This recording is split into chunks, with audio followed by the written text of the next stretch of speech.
Friends ನಮಸ್ತೆ, ನಾನು Mallikarjun. Welcome to ಸ್ಪರ್ಧಾ ಕರ್ನಾಟಕ ಅಕಾಡೆಮಿ ಯೂಟ್ಯೂಬ್ ಚಾನಲ್. ಸ್ನೇಹಿತರೆ, ಇನ್ನೇನು ಟಿ ಎಕ್ಸಾಮ್ ಬರ್ತಾ ಇದೆ ಹತ್ತಿರ. ಈ ಕೊನೆ ಕ್ಷಣದ ತಯಾರಿಗೆ ಕೆಲವೊಂದು ಇಂಪಾರ್ಟೆಂಟ್ ಪ್ರಶ್ನೆಗಳನ್ನು ಯಾವ ರೀತಿ ಸುಲಭವಾಗಿ ಆನ್ಸರ್ ಮಾಡ್ಬೋದು ಅಂತ ಈ ವಿಡಿಯೋದಲ್ಲಿ ನಿಮಗೆ ಹೇಳ್ಕೊಡ್ತೀನಿ. ಪ್ರತಿಯೊಂದು ಕ್ವಶನ್ ಮಿಸ್ ಮಾಡ್ದಂಗೆ ಕೊನೆವರೆಗೂ ಈ ವಿಡಿಯೋನ ವಾಚ್ ಮಾಡ್ತಾ ಬನ್ನಿ. ಸ್ನೇಹಿತರೆ, ನಮ್ಮ ಸ್ಪರ್ಧಾ ಕರ್ನಾಟಕ ಅಕಾಡೆಮಿ ಯೂಟ್ಯೂಬ್ ಚಾನಲ್ಗೆ ನೀವು ಯಾರು ಸಬ್ಸ್ಕ್ರೈಬ್ ಆಗಿಲ್ಲ ಕೂಡಲೇ ಸಬ್ಸ್ಕ್ರೈಬ್ ಆಗಿ ಪಕ್ಕದಲ್ಲಿ ಬರೋ ಬೆಲ್ ಐಕಾನ್ ಪ್ರೆಸ್ ಮಾಡಿ ನೋಟಿಫೈ ಆಗಿರಿ. ಹಾಗೆ ನಾವು ಇಲ್ಲೆಲ್ಲ ಯೂಟ್ಯೂಬ್ ಚಾನಲಲ್ಲಿ ಕ್ವಶನ್ ಪೇಪರ್ ಅನಾಲಿಸಿಸ್ ಮಾಡ್ತಾ ಇರ್ತೀವಿ. ಆದರೆ ನಿಮಗೆ syllabus wise topic wise chapters ಬೇಕು ಅಂದರೆ ಇನ್ನು ಅಪ್ಕಮಿಂಗ್ GPST ಅವರು HST ಅವರು ಎಲ್ಲ ಎಕ್ಸಾಮಿಗೆ ಹೆಲ್ಪ್ ಆಗೋ ಥರ ಆನ್ಲೈನ್ ಕೋರ್ಸ್ ಇದೆ. ಟಾಪಿಕ್ ವೈಸು ಸಿಲೆಬಸ್ ವೈಸು ನೀವು ಸ್ಪರ್ಧಾ ಕರ್ನಾಟಕ ಅಕಾಡೆಮಿ ಮೊಬೈಲ್ ಆ್ಯಪನ್ನು ಗೂಗಲ್ ಪ್ಲೇ ಸ್ಟೋರಲ್ಲಿ ಡೌನ್ಲೋಡ್ ಮಾಡ್ಕೊಂಡು ಅಲ್ಲಿ TET paper first paper second online ಕೋರ್ಸಿಗೆ ನೀವು ಜಾಯ್ನ್ ಆಗ್ಬೋದು.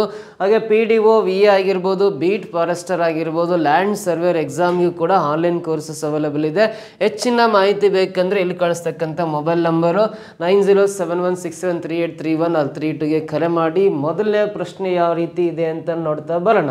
ಫಸ್ಟ್ ಕ್ವಶನ್ ನೋಡ್ತಾ ಬನ್ನಿ. ಇಲ್ಲಿ how many natural numbers are there between 23 and 100 which are exactly divisible by 6 ಅಂತ ಒಂದು ಕ್ವಶನ್ ಇದೆ. ನೋಡ್ರಿ, how many natural numbers are there between 23 and 100 which are exactly divisible by 6 ಅಂತ.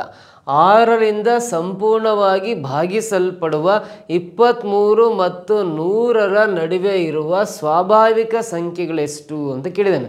ನೋಡ್ರಿ, 23 ಮತ್ತು 100ರ ನಡುವೆ ಬರ್ತಕ್ಕಂಥ ಸ್ವಾಭಾವಿಕ ಸಂಖ್ಯೆಗಳು 6ರಿಂದ ಭಾಗ ಆಗ್ತಕ್ಕಂಥವೆಷ್ಟು ಅಂತ ಕೇಳಿದ್ದೇನೆ. ವೆರಿ ಸಿಂಪಲಾಗಿ ಆನ್ಸರ್ ಮಾಡ್ಬೇಕಂದ್ರೆ ನೋಡ್ರಿ, 23 ಮತ್ತು 100ರ ನಡುವೆ ಬರೋ 6ರಿಂದ ಡಿವೈಡ್ ಆಗೋ ನಂಬರ್ಸ್ ಎಷ್ಟು ಅಂತ ಕೇಳಿದಾಗ ವೆರಿ ಸಿಂಪಲಾಗಿ ನಿಮ್ಗೆ ಆನ್ಸರ್ ಬೇಕಂದ್ರೆ ಈ 100ರಲ್ಲಿ ಈ 23 ಇದರ ಹಿಂದಿನ ಸಂಖ್ಯೆ 22ನ್ನ ಮೈನಸ್ ಮಾಡ್ಕೋಬೇಕು. ಇದೇ ಸಂಖ್ಯೆ ಅಲ್ಲ, ಇದರ ಹಿಂದಿನ ಸಂಖ್ಯೆ 22ನ್ನ ನೀವು ಮೈನಸ್ ಮಾಡ್ಕೊಂಡಿದ್ದೆ ಆದರೆ ನಿಮಗೆ ನೆಕ್ಸ್ಟ್ ಬರುತ್ತೆ ಅಂದರೆ 78 ಬರುತ್ತೆ, 78 ಬರುತ್ತೆ. 100ರಲ್ಲಿ 23 ಬೇಡ, 23ರ ಹಿಂದಿನ ಸಂಖ್ಯೆ. ಸಿಂಪಲಾಗಿ ಆನ್ಸರ್ ಬೇಕಂದ್ರೆ ಇದರ ಪ್ರೀವಿಯಸ್ ನಂಬರ್ 22ಅನ್ನು ಮೈನಸ್ ಮಾಡಿರಿ, 78 ಬರುತ್ತೆ. ಈ 78ಅನ್ನು ನೀವು 6ಇಂದ ಡಿವೈಡ್ ಮಾಡಿರಿ, ಯಾಕಂದ್ರೆ 6ರಿಂದ ಸಂಪೂರ್ಣ ಭಾಗಿಸಲ್ಪಡುವ ಸಂಖ್ಯೆಗಳು ಅಂತ ಕೇಳಿರೋದ್ರಿಂದ 6 1 6 ಕ್ಯಾನ್ಸಲ್ ಆಗಿ ಶೇಷ 1 ಉಳಿಯುತ್ತೆ, 18 ಆಗುತ್ತೆ. ಇಲ್ಲಿ 6 3 18 ಕ್ಯಾನ್ಸಲ್ ಆಗಿ 13 ಬರುತ್ತಲ್ಲ.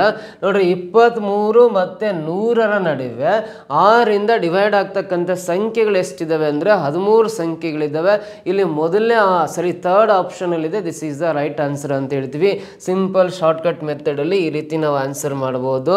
ಅಥವಾ ನೋಡ್ರಿ, ಇನ್ನು ಟ್ರೆಡಿಷನಲ್ ವೇನಲ್ಲಿ ಮಾಡ್ತಾ ಹೋದರೆ 23ರಿಂದ 100 ತನಕ 6ಇಂದ ಡಿವೈಡ್ ಆಗೋ ನಂಬರ್ಸ್ ಬರಿತೀನಿ ನಾನು.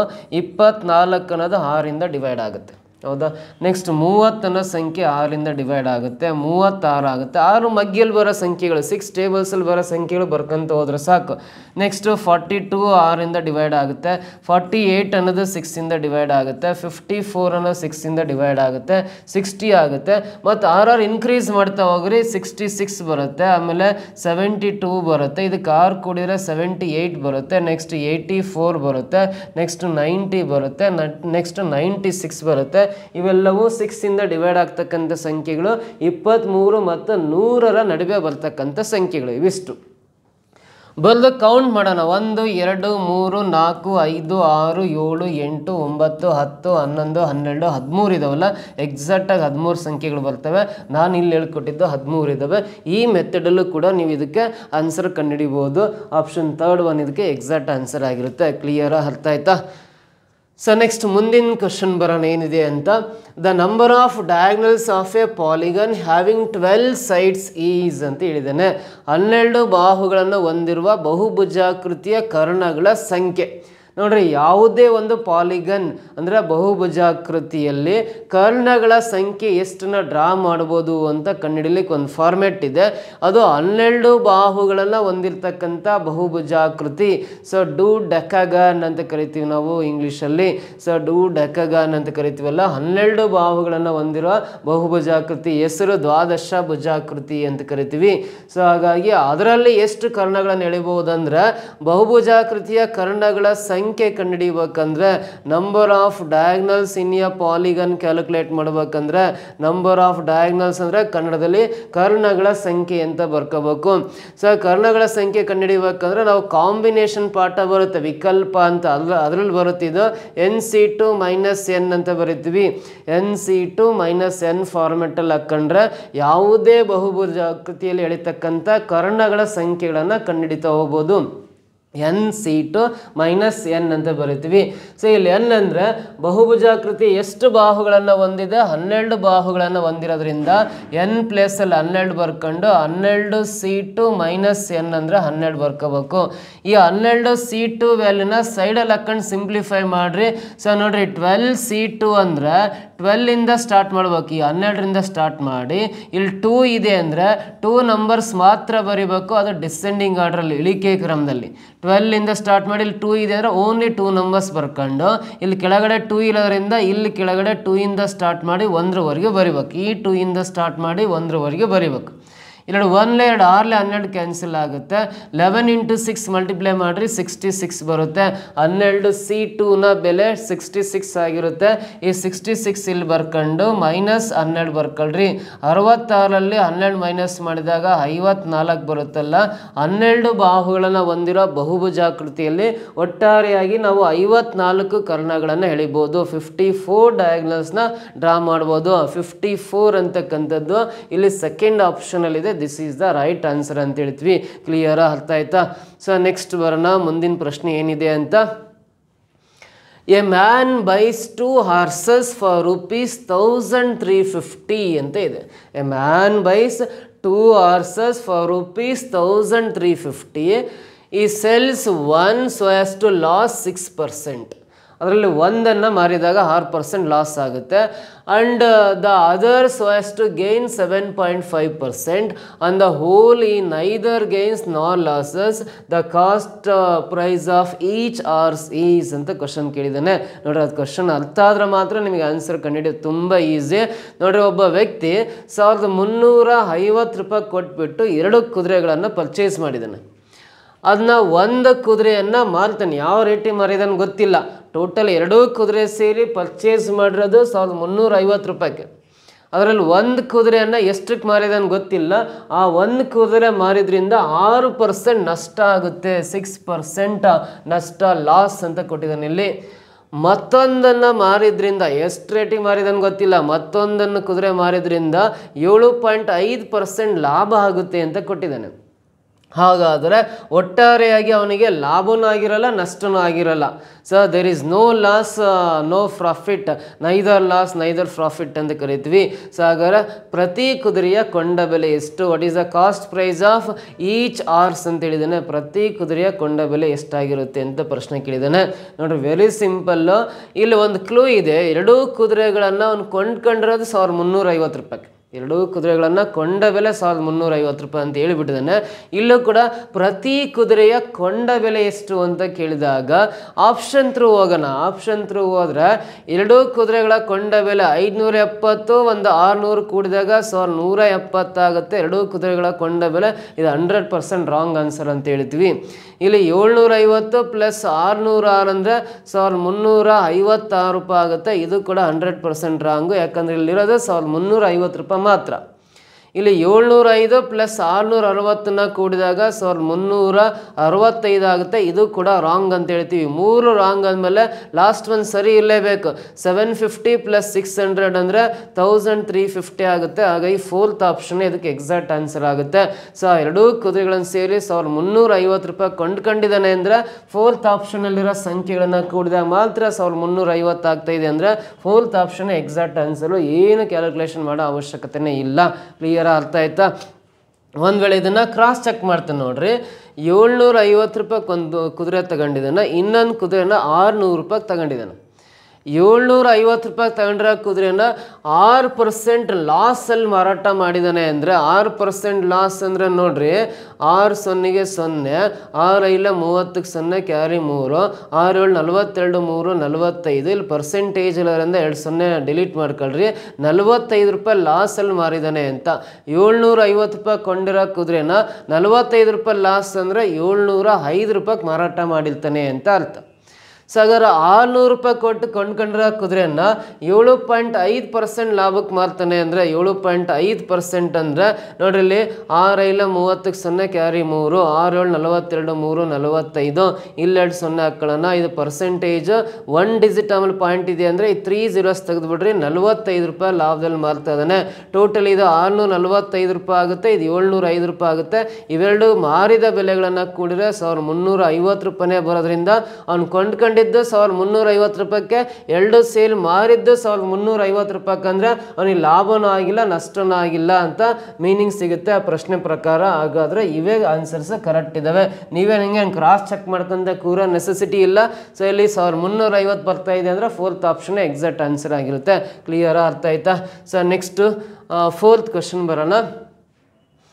If the area of one face of the cube is 1.5 times of the perimeter, 1.5 times ಅಂತ perimeter of the same face, then the volume of the cube is ಅಂತ ಕೇಳಿದ್ದಾನೆ. ನೋಡ್ರಿ ಕ್ವಶನ್ ಅರ್ಥ ಮಾಡ್ಕೊಳ್ರಿ. ಒಂದು ಘನದ ಒಂದು ಮುಖದ ಕ್ಷೇತ್ರಫಲವು, ಒಂದು ಘನ ಕ್ಯೂಬ್ ಅಂತ ಹೇಳಿದ್ದಾನೆ, ಒಂದು ಕ್ಯೂಬ್ನ ಒಂದು ಮುಖದ ಕ್ಷೇತ್ರಫಲವು area of one face of a cube ಅಂತ ಹೇಳಿದ್ದಾನೆ. Area of one face of a cube ಅಂತ ಕೊಟ್ಟಿದ್ದಾನೆ. ಒಂದು ಘನದ ಒಂದು ಮುಖದ ಕ್ಷೇತ್ರಫಲವು ಅದೇ ಮುಖದ ಸುತ್ತಳತೆಯ 1.5ರಷ್ಟಿದೆ. ಅದೇ ಮುಖದ ಸುತ್ತಳತೆ ಎಷ್ಟು ಬರುತ್ತಲ್ಲ ಪೆರಿಮೀಟರ್, ಅದರ 1.5 ಟೈಮ್ಸ್ ಅಂತ ಇದೆ ಅಂತ ಕೊಟ್ಟಿದ್ದಾನೆ. ಹಾಗಾದ್ರೆ ಆ ಘನದ ಘನಫಲ ಎಷ್ಟಿರುತ್ತೆ ಅಂತ ಕಂಡುಹಿಡಿಬೇಕು. ನೋಡ್ರಿ, ಸೊ ಒಂದು ಘನ ಅಂದ ತಕ್ಷಣ ಕ್ಲಿಯರ್ ಒಂದು ಪಿಕ್ಚರ್ ಬರ್ಬೇಕು. ಇದನ್ನ ಘನ ಅಂತ ಕರಿತೀವಿ, ಕ್ಯೂಬ್ ಅಂತ ಕರಿತೀವಿ. ಸೊ ಒಂದು ಕ್ಯೂಬ್ನ ಎಲ್ಲ ಸೈಡ್ಸ್ ಈಕ್ವಲ್ ಆಗಿದ್ರೆ ಮಾತ್ರ ಅದನ್ನ ಕ್ಯೂಬ್ ಅಂತ ಬರಿತೀವಿ. ಆಲ್ ಸೈಡ್ಸ್ ಆರ್ ಈಕ್ವಲ್ ಇದ್ರೆ ಮಾತ್ರ ಅದು ಕ್ಯೂಬ್ ಅಂತ ಕರಿತೀವಿ. ನೋಡ್ರಿ, ಒಂದು ಘನದ ಒಂದು ಮುಖ, ಫಾರ್ ಎಕ್ಸಾಂಪಲ್ ಈ ಮುಖ, ಒಂದು ಘನದ ಪ್ರತಿಯೊಂದು ಮುಖ ಯಾವ ಶೇಪಲ್ಲಿ ಇರುತ್ತೆ ಅಂದರೆ ಚೌಕಾಕಾರದಲ್ಲಿ ಇರುತ್ತೆ. Each face of a cube ಈ ಸ್ಕ್ವೇರ್ ಇನ್ ಶೇಪ್ ಅಂತ ಕರಿತೀವಿ. ಒಂದು ಘನದ ಪ್ರತಿಯೊಂದು ಮುಖ ಚೌಕಾಕಾರದಲ್ಲಿರೋದ್ರಿಂದ ಸೊ ಈ ಒಂದು ಘನದ ಒಂದು ಮುಖದ ಕ್ಷೇತ್ರಫಲ ಅಂದರೆ area of one face of a cube ಅಂದರೆ ಒಂದು ಮುಖದ ಕ್ಷೇತ್ರಫಲ ಅಂದರೆ ಇದು ಚೌಕಾಕಾರದಲ್ಲಿರೋದ್ರಿಂದ ಚೌಕದ ವಿಸ್ತೀರ್ಣ ಅಂದರೆ ಎ ಸ್ಕ್ವೇರ್ ಅಂತ ಬರಿತೀವಿ. ಇದು ಸ್ಕ್ವೇರ್ ಶೇಪಲ್ಲಿರೋದ್ರಿಂದ ಏರಿಯಾ ಆಫ್ ಸ್ಕ್ವೇರ್ ಅಂದರೆ ಎ ಸ್ಕ್ವೇರ್ ಅಲ್ಲ, ಇದು ಘನದ ಒಂದು ಮುಖದ ಕ್ಷೇತ್ರಫಲ ಎ ಸ್ಕ್ವೇರ್. ಇದು 1.5 ಟೈಮ್ಸ್ ಅಂತ ಇದೆ ಅಂದರೆ 1.5 ಇಂಟು ಈ ಅದೇ ಮುಖದ ಸುತ್ತಳತೆ. ಸುತ್ತಳತೆ ನೋಡ್ರಿ 4 ಸೈಡ್ಸ್ ಇದಾವಲ್ಲ, A plus A plus A plus A ಅಂದರೆ ಅವೆಲ್ಲ ಕೂಡಿದಾಗ 4a ಆಗುತ್ತೆ. ಸುತ್ತಳತೆಯ 1.5ರಷ್ಟಿದೆ ಅಂದರೆ ಆ ಘನದ ಘನಫಲ ಕಂಡುಹಿಡಿಬೇಕು. ಅಂದರೆ ಇಲ್ಲಿ ಏನ ಬೆಲೆಯನ್ನು ಕಂಡುಹಿಡಿಬೇಕಾಗುತ್ತೆ. ಎ ಸ್ಕ್ವೇರ್, ಎ ನಾವು ಎ ಸ್ಕ್ವೇರ್ ಅಂದರೆ ಎ ಇಂಟು ಎ ಬರಿತೀನಿ. 1.5 ಇಂಟು 4 14 60 ಪಾಯಿಂಟ್ ಇದೆ, 1 ಡಿಜಿಟ್ ಆಮೇಲೆ ಪಾಯಿಂಟ್ ಬರ್ಕೊಳ್ರಿ, ಇಂಟು ಎ ಬರಿತಾ ಇದೀನಿ. ಇಲ್ಲಿ ಒಂದು ಎ ಕ್ಯಾನ್ಸಲ್ ಆಗುತ್ತೆ, ಇಲ್ಲಿ ಒಂದು ಎ ಉಳ್ಕೊಂಡಿದೆ. 6.0 ಅಂದರೆ 6 ಬರುತ್ತೆ. ಸೊ ಈ ಘನದ ಪ್ರತಿಯೊಂದು ಮುಖ 6 ಯೂನಿಟ್ ಅನ್ನು ಹೊಂದಿರುತ್ತೆ. ಅದು ಸೆಂಟಿಮೀಟರ್, ಮೀಟರ್, ಕಿಲೋಮೀಟರ್ ಯಾವುದರಲ್ಲಿ 6 ಯೂನಿಟ್ಸ್ ಆಗಿರುತ್ತೆ. 6 ಮೂಲಮಾನ ಆಗಿರುತ್ತೆ, 6 ಮೂಲಮಾನ ಆಗಿರುತ್ತೆ. ಹಾಗಾದ್ರೆ ಆ ಘನದ ಏನು ಕಂಡುಹಿಡಿಬೇಕು? ಘನಫಲ ಕಂಡುಹಿಡಿಬೇಕು. ವಾಲ್ಯೂಮ್ ಆಫ್ ಕ್ಯೂಬ್ ಅಂದರೆ ಫಾರ್ಮುಲಾ ಎ ಕ್ಯೂಬ್ ಅಂತ ಬರಿತೀವಿ. ಎ ಅಂದರೆ 6 ಅಂತ ಗೊತ್ತೇ ಇದೆಯಲ್ಲ, 6 ಕ್ಯೂಬ್ ಅಂದರೆ 6ನ್ನು 3 ಬಾರಿ ಹಾಕೊಂಡು ಗುಣಾಕಾರ ಮಾಡಿದರೆ 6 ಇಂಟು 6 ಇಂಟು 6 ಮಲ್ಟಿಪ್ಲೈ ಮಾಡಿದ್ರೆ ಎಷ್ಟು ಬರುತ್ತೆ? 216 ಬರುತ್ತೆ. ಸೊ 216 ಅನ್ನೋದು ಈ ಘನದ ಘನಫಲ ಆಗುತ್ತೆ. ವಾಲ್ಯೂಮ್ ಆಫ್ ಕ್ಯೂಬ್ ಅಂದರೆ 216 ಯೂನಿಟ್ಸ್ ಬರುತ್ತಲ್ಲ, 216 ಕ್ಯೂಬಿಕ್ ಯೂನಿಟ್ಸ್ ಅಂತ ಹೇಳ್ಬೇಕು. ಅದು ಆಪ್ಷನ್ 3rd ಒನ್ ಇದಕ್ಕೆ ರೈಟ್ ಆನ್ಸರ್ ಆಗುತ್ತೆ. ಕ್ಲಿಯರಾ? ಅರ್ಥ ಆಯ್ತಾ? ನೆಕ್ಸ್ಟ್ ಕ್ವಶನ್ ಬರೋಣ. So the area of a rhombus with side 13 cm and one diagonal 10 cm will be ಅಂತ ಕ್ವಶನ್ ಕೇಳಿದ್ದಾನೆ. ನೋಡಿ, 13 ಸೆಂಟಿಮೀಟರ್ ಬಾಹು ಮತ್ತು 10 ಸೆಂಟಿಮೀಟರ್ ಕರ್ಣವನ್ನು ಹೊಂದಿರುವ ಒಂದು ವಜ್ರಾಕೃತಿಯ ವಿಸ್ತೀರ್ಣ ಕಂಡುಹಿಡಿಯಬೇಕು. ವಜ್ರಾಕೃತಿಯ ವಿಸ್ತೀರ್ಣ. So area of rhombus calculate ಮಾಡಬೇಕು. ಸೊ ವಜ್ರಾಕೃತಿ ಅಂದ ತಕ್ಷಣ ಫಸ್ಟ್ ನಮ್ಮ ಮೈಂಡಿಗೆ ಈ ಚಿತ್ರ ಬರ್ಬೇಕು. ಇದನ್ನ ವಜ್ರಾಕೃತಿ ಅಂತ ಕರಿತೀವಿ. ಫಸ್ಟ್ ವಜ್ರಾಕೃತಿಯ ಎಲ್ಲ ಬಾಹುಗಳ ಅಳತೆ ಸಮವಾಗಿರುತ್ತೆ. ವಜ್ರಾಕೃತಿಯ ಎಲ್ಲ ಬಾಹುಗಳ ಅಳತೆ ಸಮವಾಗಿರುತ್ತೆ. ಆಮೇಲೆ ಒಂದು ಕರ್ಣದ ಅಳತೆ D1 ಅಂತ ತಗೊಂಡ್ರೆ ಮತ್ತೊಂದು ಕರ್ಣದ ಅಳತೆ D2 ಅಂತ ತಗೊಂತೀವಿ. ಇದನ್ನು ರೋಂಬಸ್ ಅಂತ ಕರಿತೀವಿ. ಸೊ ಇಲ್ಲಿ ವಜ್ರಾಕೃತಿಯ ಪ್ರತಿಯೊಂದು ಬಾಹುಗಳ ಅಳತೆಯಲ್ಲಿ ಸಮವಾಗಿರೋದ್ರಿಂದ ಸೊ ಇಲ್ಲಿ A = 13 ಸೆಂಟಿಮೀಟರ್ ಅಂತ ಬರೀತೀನಿ. ಪ್ರತಿಯೊಂದು 13 13 13 ಎಲ್ಲವೂ 13 ಇರ್ತಾವೆ. ಆದರೆ ಒಂದು ಕರ್ಣ ಯಾವುದಾದ್ರೂ ಒಂದನ್ನು D1 = 10 ಸೆಂಟಿಮೀಟರ್ ಅಂತ ತಗೊಂಡ್ರೆ ವಜ್ರಾಕೃತಿಯ ವಿಸ್ತೀರ್ಣ ಕಂಡುಹಿಡಿಬೇಕು.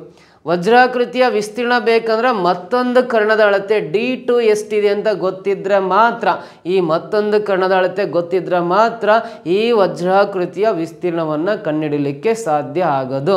ಸೊ ಹಾಗಾದರೆ ಈ ಮತ್ತೊಂದು ಕರ್ಣದ ಅಳತೆ ಕಂಡುಹಿಡಿಬೇಕಂದ್ರೆ ನೋಡ್ರಿ ನಾವು ಸೊ ವಜ್ರಾಕೃತಿಯ ಪ್ರತಿ ಬಾಹುವಿನ ಅಳತೆ ಕಂಡುಹಿಡಿಬೇಕಂದ್ರೆ ಒಂದು ಫಾರ್ಮುಲಾ ಇದೆ. A = 1/2 × D1² + D2² ಅಂತ ಫಾರ್ಮುಲಾ ಇದೆ. ಈ ಫಾರ್ಮುಲಾ ನಾವು ಬಳಕೆ ಮಾಡಿದ್ದಾದ್ರೆ ಇನ್ನೊಂದು ಕರ್ಣದ ಅಳತೆಯನ್ನು ಕಂಡುಹಿಡ್ಕೋಬೇಕು. A ಅಂದರೆ ಪ್ರತಿ ಬಾಹುವಿನ ಅಳತೆ ಕಂಡುಹಿಡಿಬೇಕಂದ್ರೆ 1/2 × D1² + D2² ಇದೆಯಲ್ಲ, ಇದನ್ನು ಯೂಸ್ ಮಾಡಿಕೊಂಡು ಪ್ರತಿಯೊಂದು ಬಾಹುವಿನ ಇನ್ನೊಂದು ಕರ್ಣದ ಅಳತೆ D2 ಕಂಡುಹಿಡ್ಕೊಂಡು ಆಮೇಲೆ ವಜ್ರಾಕೃತಿಯ ವಿಸ್ತೀರ್ಣ ಕ್ಯಾಲ್ಕುಲೇಟ್ ಮಾಡಬೇಕು. ಇಲ್ಲಿ A ಅಂದರೆ 13 ಇದೆ.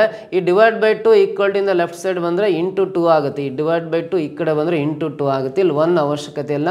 D1² ಅಂದರೆ 10 ಇದೆಯಲ್ಲ, 10² ಬರ್ತೀನಿ ಪ್ಲಸ್ D2 ಗೊತ್ತಿಲ್ಲ, D2² ಹಾಗೆ ಬರ್ಕೋಬೇಕು. 13 2 26 ಬರುತ್ತೆ. ಇಲ್ಲಿ 10² ಅಂದರೆ 100 ಆಗುತ್ತೆ. D2² ಬರಿತಾ ಇದ್ದಾನೆ. ಸೊ ಇಲ್ಲಿ ಸ್ಕ್ವೇರ್ ರೂಟ್ ಆಗ್ತಾನೆ. ಈ ಸ್ಕ್ವೇರ್ ರೂಟ್ ಎಲಿಮಿನೇಟ್ ಆಗ್ಬೇಕಂದ್ರೆ ಸ್ಕ್ವೇರಿಂಗ್ ಆನ್ ಬೋತ್ ಸೈಡ್ಸ್ ಮಾಡ್ತೀನಿ. ಸ್ಕ್ವೇರಿಂಗ್ ಆನ್ ಬೋತ್ ಸೈಡ್ಸ್ ಮಾಡ್ಕೊಂಡಾಗ ಈ ಸ್ಕ್ವೇರ್ ರೂಟ್ ಕ್ಯಾನ್ಸಲ್ ಆಗುತ್ತೆ. 26² ಅಂದರೆ 676 ಆಗುತ್ತೆ. ಇದು ಸ್ಕ್ವೇರ್ ರೂಟ್ ಕ್ಯಾನ್ಸಲ್ ಆದರೆ ಇಲ್ಲಿ 100 + D2² ಅಷ್ಟೇ ಇರುತ್ತೆ. ಈ 100 ಲೆಫ್ಟ್ ಸೈಡಿಗೆ ಬಂದರೆ -100 ಆಗುತ್ತೆ. ರೈಟ್ ಸೈಡಲ್ಲಿ D2² ಮಾತ್ರ ಉಳಿಯುತ್ತೆ. 670ರಲ್ಲಿ 100 ಮೈನಸ್ ಮಾಡಿರಿ 576 ಬರುತ್ತೆ. ಇದನ್ನ D2² ಅಂತ ಬರಿತೀವಿ. ಇಲ್ಲಿ ಸ್ಕ್ವೇರ್ ಫಾರ್ಮೆಟ್ ಇರೋದ್ರಿಂದ ಯಾವ ಸಂಖ್ಯೆಗೆ ಸ್ಕ್ವೇರ್ ಹಾಕಿದ್ರೆ 576 ಆಗುತ್ತೆ ಅಂದರೆ 24² ಹಾಕೋಬೇಕು. 24² ಅಂದರೆ 576 ಆಗುತ್ತೆ.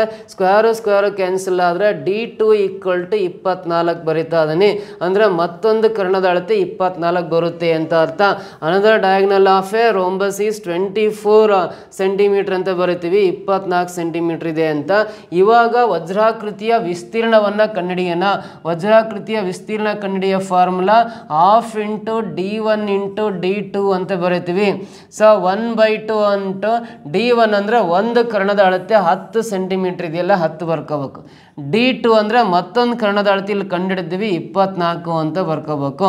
ಸೇವ ನೋಡ್ರಿ, 2 1 2 ಎಷ್ಟಲೆ ಅಂದರೆ 2 5 10 ಕ್ಯಾನ್ಸಲ್ ಆಗುತ್ತೆ. 24 × 5 ಗುಣಿಸಿದಾಗ ಎಷ್ಟು ಬರುತ್ತೆ? 120 ಬರುತ್ತಲ್ಲ. 120 ಚದರ ಸೆಂಟಿಮೀಟರ್ ಅಂತ ಕನ್ನಡದಲ್ಲಿ ಬರ್ತೀವಿ. ಇಂಗ್ಲೀಷಲ್ಲಿ ಸ್ಕ್ವೇರ್ ಸೆಂಟಿಮೀಟರ್ ಅಂತ ಬರಿತೀವಿ. 120 ಚದರ ಸೆಂಟಿಮೀಟರ್ ಅನ್ನೋದು ಆಪ್ಷನ್ 4th 1 ಇದೆಯಲ್ಲ, this is the right answer ಅಂತ ಹೇಳ್ತೀವಿ. Option 4th 1 is the right answer ಅಂತ ಕರಿತೀವಿ. ಇದು ಒಂದು ವಿಧಾನ. ಇಲ್ಲ ನಾವು ಇನ್ನೂ ಫಾಸ್ಟಾಗೆ ಆನ್ಸರ್ ಮಾಡ್ಬೇಕು ಈ ಕ್ವಶನ್ಗೆ ಅಂದರೆ ನೋಡ್ರಿ. ಸೊ ನೋಡ್ರಿ, ವಜ್ರಾಕೃತಿಯ ಕರ್ಣಗಳು ಪರಸ್ಪರ ಲಂಬವಾಗಿ ಹರ್ದಿಸುತ್ತವೆ ಅಂತ ನಾವು ಪ್ರಾಪರ್ಟೀಸ್ನ ಓದಿದ್ದೀವಿ, ನಿಯಮಗಳನ್ನು ಓದಿದ್ದೀವಿ. ವಜ್ರಾಕೃತಿಯ ಕರ್ಣಗಳು ಪರಸ್ಪರ ಲಂಬವಾಗಿ ಹರ್ದಿಸುತ್ತವೆ ಅಂತ ಕೊಟ್ಟಿರೋದ್ರಿಂದ ಸೊ ನೋಡ್ರಿ, ಈ ಕರ್ಣದ ಅಳತೆ 10 ಸೆಂಟಿಮೀಟರ್ ಇದೆ ಅಂದರೆ ಲಂಬವಾಗಿ ಹರ್ದಿಸುತ್ತೆ ಅಂದರೆ ಈ ಒಂದು ಇಂಟರ್ಸೆಕ್ಟ್ ಪಾಯಿಂಟಿಂದ ಮೇಲ್ಗಡೆ 5 ಇರುತ್ತೆ, ಕೆಳಗಡೆ 5 ಇರುತ್ತೆ. ಟೋಟಲ್ ಈ ಕರ್ಣದ ಅಳತೆ 10 ಆಗಿರುತ್ತೆ. ಆಮೇಲೆ ಇದು 5 ಇದೆ ಅಂದರೆ ನೋಡ್ರಿ, ಈ ಕಡೆ A ಅಂದರೆ ಇದು 13 ಸೆಂಟಿಮೀಟರ್ ಇದೆಯಾ, ಇದು ನೋಡ್ರಿ ಲಂಬ ಕೋನ ತ್ರಿಭುಜ. ನಾನು ಇದು A, ಇದು B, ಇದು C ಅಂತ ಹೆಸರು ಕೊಡ್ತಾನಲ್ಲ, ABC ಅನ್ನೋದು ಲಂಬ ಕೋನ ತ್ರಿಭುಜ ಆಗಿ ಕಾಣಿಸುತ್ತೆ. ನೋಡ್ರಿ ಇಲ್ಲಿ ABC ಈ ಕಡೆ ಭಾಗ ಅಷ್ಟೇ ನೋಡೋಣ. ಯಾವ ಭಾಗ ತಗೋಬೋದು, ಒಂದು ಭಾಗ ನೋಡ್ಕೊಳ್ಳೋಣ. ABC ಅನ್ನೋದು ಲಂಬ ಕೋನ ತ್ರಿಭುಜ. ಯಾಕಂದ್ರೆ ವಜ್ರಾಕೃತಿಯ ಕರ್ಣಗಳು ಒಂದು ಬಿಂದುವಿನಲ್ಲಿ ಪರಸ್ಪರ ಲಂಬವಾಗಿ ಹರ್ದಿಸುತ್ತವೆ. The diagonals of a rhombus are bisects perpendicularly ಅಂತ ಕರಿತೀವಿ. ಸೊ ಹಾಗಾದ್ರೆ ಇದು ಲಂಬ ಕೋನ ತ್ರಿಭುಜ ಆಗಿರೋದ್ರಿಂದ ಪೈಥಾಗೋರಸ್ನ ಪ್ರಮೇಯದ ಪ್ರಕಾರ ಅಥವಾ ಪೈಥಾಗೋರಸ್ ಟ್ರಿಪ್ಲೆಟ್ಸ್ ಯೂಸ್ ಮಾಡ್ಕೊಂಡ್ರೆ ಒಂದು ಸೈಡ್ 5 ಇದೆ, ಮತ್ತೊಂದು ಸೈಡ್ 13 ಇದೆ ಅಂದರೆ 5 13 ಜೊತೆಗೆ ಇನ್ನೊಂದು ಸಂಖ್ಯೆ ಪೈಥಾಗೋರಸ್ನ ತ್ರಿವಳಿ ಅಂದರೆ 5 12 13 ಅನ್ನೋದು ಒಂದು ಪೈಥಾಗೋರಸ್ನ ತ್ರಿವಳಿ ಆಗಿರುತ್ತೆ. ಪೈಥಾಗೋರಸ್ ಟ್ರಿಪ್ಲೆಟ್ ಆಗಿರೋದ್ರಿಂದ ಒಂದು ಸೈಡ್ ನೋಡ್ರಿ ಇಲ್ಲಿ 5 ಇದೆ, ಮತ್ತೊಂದು ಸೈಡ್ 13 ಇದೆ ಅಂದರೆ ಇನ್ನು ಉಳಿದಿರೋ 12 ಅನ್ನೋದು ಯಾವುದು ಈ ಒಂದು ಅಳತೆ 12 ಆಗಿರುತ್ತೆ. ಸೊ ಈ ಕಡೆಗೆ 12 ಇದೆ ಅಂದರೆ ಈ ಸೈಡ್ 12 ಇರುತ್ತೆ. 12 + 12 ಅಂದರೆ ಆ ಡಯಾಗ್ನಲ್ D2 = 24 ಸೆಂಟಿಮೀಟರ್ ಅಂತ ಬರ್ಕೊಂಡು ಇದನ್ನು ಯೂಸ್ ಮಾಡ್ಕೊಂಡು ಈ ಫಾರ್ಮುಲಾ ಮಾತ್ರ ಹಾಕ್ಕೊಂಡು ಅದರ ವಿಸ್ತೀರ್ಣ ಕಂಡುಹಿಡಿದ್ರೆ 120 ಚದರ ಸೆಂಟಿಮೀಟರ್ ಬರುತ್ತೆ. ಅವಾಗ ಇದು ಅವಶ್ಯಕತೆ ಇರಲ್ಲ. ಗೊತ್ತಾಯ್ತಾ? ಈ ರೀತಿ ಟ್ರಿಕ್ಸನ್ನು ಯೂಸ್ ಮಾಡಿ ಕೂಡ ಡೈರೆಕ್ಟಾಗಿ ಇನ್ನೊಂದು ಕಣದ ಅಳತೆ 24 ಸೆಂಟಿಮೀಟರ್ ಅಂತ ಬರ್ಕೊಂಡು ಆ ವಜ್ರಾಕೃತಿಯ ವಿಸ್ತೀರ್ಣ ಕನ್ನಡಿಯ ಫಾರ್ಮುಲಾ ಹಾಕೊಂಡ್ರೆ ವಿಸ್ತೀರ್ಣ 120 ಚದರ ಸೆಂಟಿಮೀಟರ್ ಬರುತ್ತೆ. ಆಪ್ಷನ್ 4th ಒನ್ನಲ್ಲಿದೆ. This is the right answer ಅಂತ ಹೇಳ್ತೀವಿ. ಕ್ಲಿಯರ್? ಅರ್ಥ ಆಗಿದೆಯಾ? ಇದಾದ್ಮೇಲೆ ನೆಕ್ಸ್ಟ್ ಕ್ವಶನ್ ಬರೋಣ. ಮುಂದಿಂದು sum of the length, width and depth of a cuboid is S and its diagonal is D. Its total surface area is ಅಂತ question ಕೇಳಿದ್ದಾನೆ. ನೋಡ್ರಿ, ಇಲ್ಲಿ ಕ್ವಶನ್ ಹೇಳಿರೋದು ಒಂದು ಆಯತ ಘನ ಕ್ಯೂಬಾಯ್ಡ್ ಅಂತ ಹೇಳಿದ್ದಾನೆ. ಇದು ಆಯತ ಘನ. ಸಮ್ ಆಫ್ ದ ಲೆಂತ್, ಇದು ಉದ್ದವನ್ನು ಎಲ್ ಅಂತ ತಗೊಂತೀವಿ, ಇದು ಅಗಲ ಬಿ ಅಂತ ತಗೊಂತೀವಿ, ಇದು ಎತ್ತರ ಹೆಚ್ ಅಂತ ತಗೊಂತೀವಿ. Sum of length, width and depth of a cuboid is S. ಒಂದು ಆಯತಗಣದ ಉದ್ದ, ಅಗಲ ಮತ್ತು ಎತ್ತರದ ಮೊತ್ತ. ಉದ್ದ ಅಂದರೆ ಎಲ್ಲು, ಅಗಲ ಅಂದರೆ ಬಿ, ಎತ್ತರ ಅಂದರೆ ಎಚ್. ಇವುಗಳನ್ನು ಕೂಡಿದಾಗ ಎಸ್ ಆಗುತ್ತೆ ಅಂತ ಕೊಟ್ಟಿದ್ದಾನೆ. L plus B plus H, ಉದ್ದ, ಅಗಲ ಮತ್ತು ಎತ್ತರಗಳ ಮೊತ್ತ ಸಮ್ ಅಂತ ಹೇಳಿದಾನೆ. ಅದು ಎಸ್ ಸಿ ಸಮ ಇದೆ, ಎಸ್ ಬರಿತಾ ಇದ್ದಾನೆ. ಅದರ ಕರ್ಣವು ಡಿ ಆಗಿದೆ. ಈ ಘನದ ಕರ್ಣ ಡಯಾಗ್ನಲ್ ಒಂದು ಡ್ರಾ ಮಾಡಿದ್ರೆ ಡಯಾಗ್ನಲ್ ಡಿ ಅಂತ ಕೊಟ್ಟಿದ್ದಾನೆ. ಡಯಾಗ್ನಲ್ ಡಿ ಬರಿತಾ ಇದ್ದಾನೆ. ಸೊ ನೋಡ್ರಿ, ಆಯತ ಘನದಲ್ಲಿ ಈ ಡಯಾಗ್ನಲ್ ಕಂಡುಹಿಡಿಬೇಕಂದ್ರೆ, ಡಯಾಗ್ನಲ್ ಕಂಡುಹಿಡಿಲಿಕ್ಕಂದ್ರೆ ಒಂದು ಫಾರ್ಮುಲಾ ಇದೆ.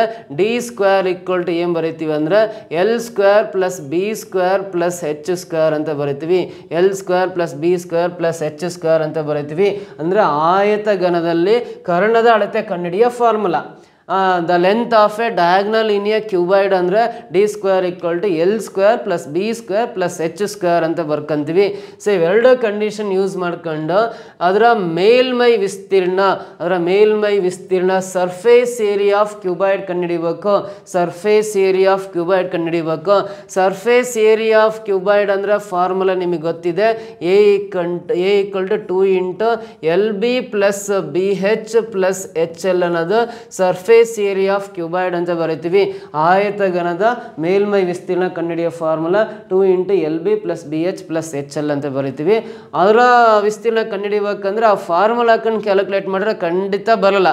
ಇದಕ್ಕೆ ಯಾವ ಒಂದು ಲಾಜಿಕ್ ಯೂಸ್ ಮಾಡ್ಕೋಬೇಕು ಅಂದರೆ ನಾವು ನೋಡ್ರಿ, ಆಲ್ಜಿಬ್ರಾ ಒಂದು ಫಾರ್ಮುಲಾ, ಕಂಡೀಷನಲ್ ಐಡೆಂಟಿಟಿ ಅಂತ ಹೇಳ್ತೀವಿ.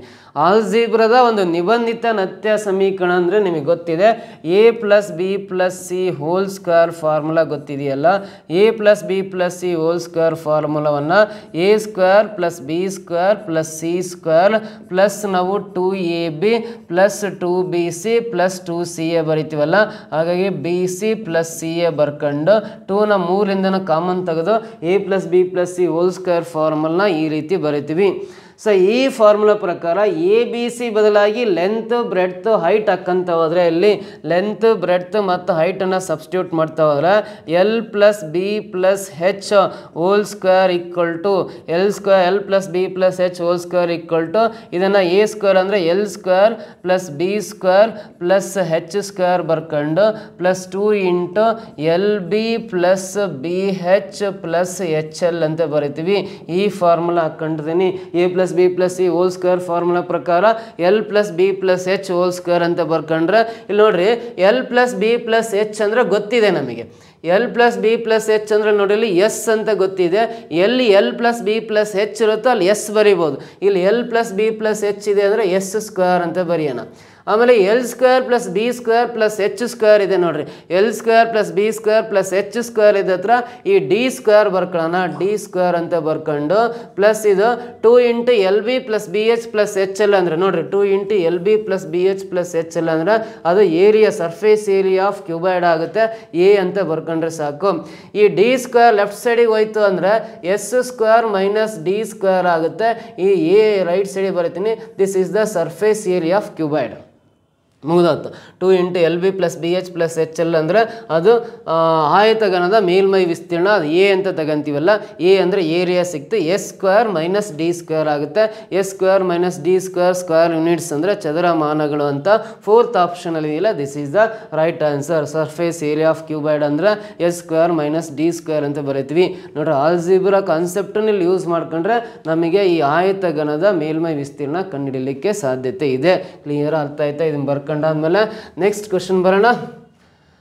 7th ಕ್ವಶನ್ ನೋಡ್ರಿ, x⁴ (1 / AB) ಅಂತಿದೆ. x⁴b (1 / AB) ಅಂತ ಇದೆ. ಸೊ ಇಲ್ಲಿ ಘಾತಾಂಕಗಳ ನಿಯಮಗಳನ್ನು ಬಳಕೆ ಮಾಡ್ಕೊಂಡ್ವಿ ಅಂದರೆ ಈ ಅಂಶ ಮತ್ತು ಛೇದಕ್ಕೆ ಸಪ್ರೇಟಾಗೆ ಈ ಇಂಡೆಕ್ಸನ್ನು ಬರಿತಾ ಹೋಗ್ಬೇಕು, ಘಾತವನ್ನು ಅಪ್ಲೈ ಮಾಡ್ತಾ ಹೋಗ್ಬೇಕು. ಸೊ ಅಲ್ಲಿ x⁴a ಇದೆಯಲ್ಲ, ಇದರ (1/AB) ಬರೆಯೋಣ. ಸೊ ಡಿವೈಡ್ ಬೈ ಇಲ್ಲಿ x⁴b ಇದೆಯಲ್ಲ, x⁴b ಬರ್ಕೊಂಡು ಮತ್ತು ಅದಕ್ಕೆ 1/AB ಬರೆಯೋಣ. ಇಂಟು ನೋಡ್ರಿ, x⁴b ಇದೆಯಲ್ಲ, x⁴bಗೆ ಸಪ್ರೇಟ್ ಪವರ್ನ ಹಾಕ್ರಿ, 1/BC ಅಂತ ಹಾಕೊಳ್ರಿ. ಡಿವೈಡ್ ಬೈ x⁴c ಇದೆ, ಇದಕ್ಕೆ ಸಪ್ರೇಟ್ ಘಾತವನ್ನು 1/BC ಇದೆಯಲ್ಲ, ಆ ನ್ಯೂಮರೇಟರ್ ಡಿನಾಮಿನೇಟರ್ ಸಪ್ರೇಟಾಗಿ ಪವರ್ ಸಪ್ಲೈ ಮಾಡ್ತಾ ಹೋಗ್ರಿ. x⁴c ಬರ್ಕೊಂಡು (1/CA) ಬರ್ಕೊಳ್ರಿ. ಡಿವೈಡ್ ಬೈ x⁴a ಬರ್ಕೊಂಡು (1/CA) ಬರ್ಕೊಂಡು ಸಿಂಪ್ಲಿಫೈ ಮಾಡ್ತಾ ಬನ್ನಿ. ಸಿಂಪ್ಲಿಫೈ ಮಾಡ್ತಾ ಬಂದರೆ ಇಲ್ಲಿ ಏನೇನಾಗುತ್ತೆ ಅಂದರೆ, ಇಲ್ಲಿ ಕೆಳಗಿರೋ ಇದು ಮೇಲಿರೋ ಕ್ಯಾನ್ಸಲ್ ಆಗುತ್ತೆ, ಇಲ್ಲಿರೋ ಬಿ ಕ್ಯಾನ್ಸಲ್ ಆಗುತ್ತೆ. ಸೊ ಇಲ್ಲಿರೋ ಬಿ ಕ್ಯಾನ್ಸಲ್ ಆಗುತ್ತೆ, ಬಿ ಕ್ಯಾನ್ಸಲ್ ಆಗುತ್ತೆ. ಸೊ ನೆಕ್ಸ್ಟು ಇಲ್ಲಿರೋ ಸಿ ಕ್ಯಾನ್ಸಲ್ ಆಗುತ್ತೆ. ನೆಕ್ಸ್ಟು ಇಲ್ಲಿರೋ ಎ ಕ್ಯಾನ್ಸಲ್ ಆಗುತ್ತೆ, ಸಿ ಮತ್ತು ಸಿ ಕ್ಯಾನ್ಸಲ್ ಆಗುತ್ತೆ. ನಮಗೆ ಉಳಿಯೋದು ಇಲ್ಲಿ x⁴1/B ಉಳಿಯುತ್ತೆ. ಡಿವೈಡ್ ಬೈ x⁴ ಇಲ್ಲಿ 1/A ಉಳಿಯುತ್ತೆ, 1/A ಉಳಿಯುತ್ತೆ. ಸೊ ನೆಕ್ಸ್ಟ್ ಇಲ್ಲಿ x⁴1/C ಉಳಿಯುತ್ತೆ, x⁴1/C ಉಳಿಯುತ್ತೆ. ಇಲ್ಲಿ x⁴1/B ಉಳಿಯುತ್ತೆ, 1/B ಉಳಿಯುತ್ತೆ. ಸೊ ಇಂಟು ಇಲ್ಲಿ x⁴1/A ಉಳಿಯುತ್ತೆ ಇಲ್ಲಿ. ಸೊ ಡಿವೈಡ್ ಬೈ ಇಲ್ಲಿ x⁴1/C ಉಳಿಯುತ್ತೆ, x⁴1/C ಉಳಿಯುತ್ತೆ. ನೋಡಿ, ಇಲ್ಲಿ ಮೇಲ್ಗಡೆ x⁴1/B ಇದೆ, ಮೇಲ್ಗಡೆ x⁴1/B ಇದೆ, ಇಲ್ಲಿ ಕೆಳಗಡೆ x⁴1/B ಇದೆ. ಎರಡು ಸೇಮ್ ಇದೆ ಅಂದರೆ ಕ್ಯಾನ್ಸಲ್. ಇಲ್ಲಿ ಕೆಳಗಡೆ x⁴1/A ಇದೆ, ಇಲ್ಲೂ ಮೇಲ್ಗಡೆ x⁴1/A ಇದೆ ಅಂದರೆ ಇದು ಕ್ಯಾನ್ಸಲ್. x⁴1/C ಕೆಳಗಡೆ ಇದೆ, ಮೇಲ್ಗಡೆ x⁴1/C ಇದೆ ಅಂದರೆ ಇದು ಕ್ಯಾನ್ಸಲ್. ಮೇಲೆ ಕೆಳಗಡೆ ಎಲ್ಲವೂ ಕ್ಯಾನ್ಸಲ್ ಆಗಿದೆ, ಏನು ಉಳ್ಕೊಂಡಿಲ್ಲ ಅಂದರೆ 1 ಅಂತ ಬರೀಬೇಕು. ಇದು ಕ್ಯಾನ್ಸಲು. ಇನ್ನು ಸಿಂಪ್ಲಿಫೈ ಮಾಡಿದ್ರೆ ಆನ್ಸರ್ 1 ಬರುತ್ತೆ. ಫಸ್ಟ್ ಆಪ್ಷನಲ್ಲಿ ಇದೆಯಲ್ಲ, this is the right answer ಅಂತ ಹೇಳ್ತೀವಿ. ಕ್ಲಿಯರಾ? ಅರ್ಥ ಆಯ್ತಾ? ನೆಕ್ಸ್ಟ್ ಕ್ವಶನ್ ಬರೋಣ. ಇದಾದಮೇಲೆ, what is the least number which is subtracted from 22,541? The difference may be a perfect square ಅಂತ ಇದೆ. ಯಾವ ಕನಿಷ್ಠ ಸಂಖ್ಯೆಯನ್ನು ಆಪ್ಷನಲ್ಲಿ ಕೊಟ್ಟರೆ ಇಲ್ಲಿರೋ ಯಾವ ಕನಿಷ್ಠ ಸಂಖ್ಯೆಯನ್ನು 22,541ರಿಂದ ಕಳೆದಾಗ ಯಾವ ಕನಿಷ್ಠ ಸಂಖ್ಯೆನ, ಇಲ್ಲಿರೋ 4 ಆಪ್ಷನ್ಸಲ್ಲಿರೋ ಯಾವ ಕನಿಷ್ಠ ಸಂಖ್ಯೆಯನ್ನು ಇಲ್ಲಿರೋ 22,541ರಿಂದ ಕಳೆದಾಗ ವ್ಯತ್ಯಾಸ, ಕಳೆದಾಗ ಬರೋ ವ್ಯತ್ಯಾಸ ಇರುತ್ತಲ್ಲ, ಅದು ಪೂರ್ಣ ವರ್ಗ ಸಂಖ್ಯೆ ಆಗಿರುತ್ತೆ ಅಂತ ಕೇಳಿದ್ದಾನೆ. ಇದರಲ್ಲಿ ಯಾವ ಸಂಖ್ಯೆ ಕೇಳಿದ್ರೆ ಬರೋ ಸಂಖ್ಯೆ ಪೂರ್ಣ ವರ್ಗ ಪರ್ಫೆಕ್ಟ್ ಸ್ಕ್ವೇರ್ ನಂಬರ್ ಆಗಿರುತ್ತೆ ಅಂತ ಕ್ವಶನ್ ಕೇಳಿದ್ದಾನೆ. ಸೊ ವೆರಿ ಸಿಂಪಲ್ ಆಗಿ ನೋಡ್ರಿ ಆನ್ಸರ್ ಮಾಡೋದು ತೋರಿಸ್ಕೊಡ್ತೀನಿ ನಿಮಗೆ. ಇಲ್ಲಿ ಕೊಟ್ಟಿರೋ ನಂಬರು 22,541 ಇದೆಯಲ್ಲ, ಈ ಫಸ್ಟ್ 2 ಡಿಜಿಟ್ಸ್ ಆಮೇಲೆ ಈ ಕಡೆ ಗ್ರೂಪ್ ನೋಡ್ಕೋಬೇಕು. 225 225 ಅಥವಾ ಅದಕ್ಕಿಂತ ಕಡಿಮೆ ಇರೋ ವರ್ಗ ಸಂಖ್ಯೆ ಅಂದರೆ ಅದೇ 225 ಅನ್ನೋದು ವರ್ಗ ಸಂಖ್ಯೆ. ಯಾವ ಸಂಖ್ಯೆಯ ವರ್ಗ ಅಂದರೆ ಇದು 15ರ ವರ್ಗ ಅಲ್ಲ. ಸೊ 15ರ ವರ್ಗ ಆಗಿರೋದ್ರಿಂದ ನಾನು 150 ಸ್ಕ್ವೇರ್, ನಿಯರೆಸ್ಟ್ ಬರೀ 41 ಇದೆ ಅಂದರೆ 150 ಸ್ಕ್ವೇರ್ ಬರಿತೀನಿ. 15 ಸ್ಕ್ವೇರ್ ಅಂದರೆ 225, 0 ಸ್ಕ್ವೇರ್ ಅಂದರೆ 20 ಬರಿತಾ ಇದೀನಿ. ಅಂದರೆ 22,541ಕ್ಕೆ. ಸೊ ಯಾಕಂದರೆ ಇದು 15 ಸ್ಕ್ವೇರ್ ವ್ಯಾಲ್ಯೂ 225, 15 ಬರಿತೀನಿ. ಇಲ್ಲಿ 2 ಡಿಜಿಟ್ ಇದ್ದಾಗ ನಿಯರೆಸ್ಟ್ ಅಂದರೆ 150 ಸ್ಕ್ವೇರ್ ವ್ಯಾಲ್ಯೂ 22,500 ಅಂತ ಬರಿತೀನಿ. ಅಂದರೆ 22,541ಕ್ಕೆ ಹತ್ತಿರ ಇರ್ತಕ್ಕಂಥ ಪೂರ್ಣ ವರ್ಗ ಸಂಖ್ಯೆ ಅಂದರೆ 22,500 ಮಾತ್ರ. 22,541ಕ್ಕೆ ಹತ್ತಿರ ಇರೋ ಪೂರ್ಣ ವರ್ಗ ಸಂಖ್ಯೆ ಪರ್ಫೆಕ್ಟ್ ಸ್ಕ್ವೇರ್ ನಂಬರ್ ಅಂದರೆ 22,500, ಅದು 150ರ ವರ್ಗ 150 ಸ್ಕ್ವೇರ್ ವ್ಯಾಲ್ಯೂ 22,500 ಆಗುತ್ತೆ. ಹಾಗಾದ್ರೆ 22,541 ಇರೋದು ಅದು 22,500 ಆದರೆ ಮಾತ್ರ 22,500 ಆದರೆ ಮಾತ್ರ ಇದು ಪೂರ್ಣ ವರ್ಗ ಸಂಖ್ಯೆ ಆಗುತ್ತೆ, ಪರ್ಫೆಕ್ಟ್ ಸ್ಕ್ವೇರ್ ನಂಬರ್ ಆಗುತ್ತೆ. ಹಾಗಾದ್ರೆ 22,541ರಲ್ಲಿ ಎಷ್ಟನ್ನ ಕಳೆದ್ರೆ 22,500 ಆಗುತ್ತೆ ಅಂದರೆ ಇಲ್ಲಿ ಮೇಲ್ಗಡೆ ಈ 41 ಕಳೆದ್ರೆ 1 - 1 0, 4 - 4 0, ಇಲ್ಲಿ 5 ಈ 2 ಆಗಿರುತ್ತೆ.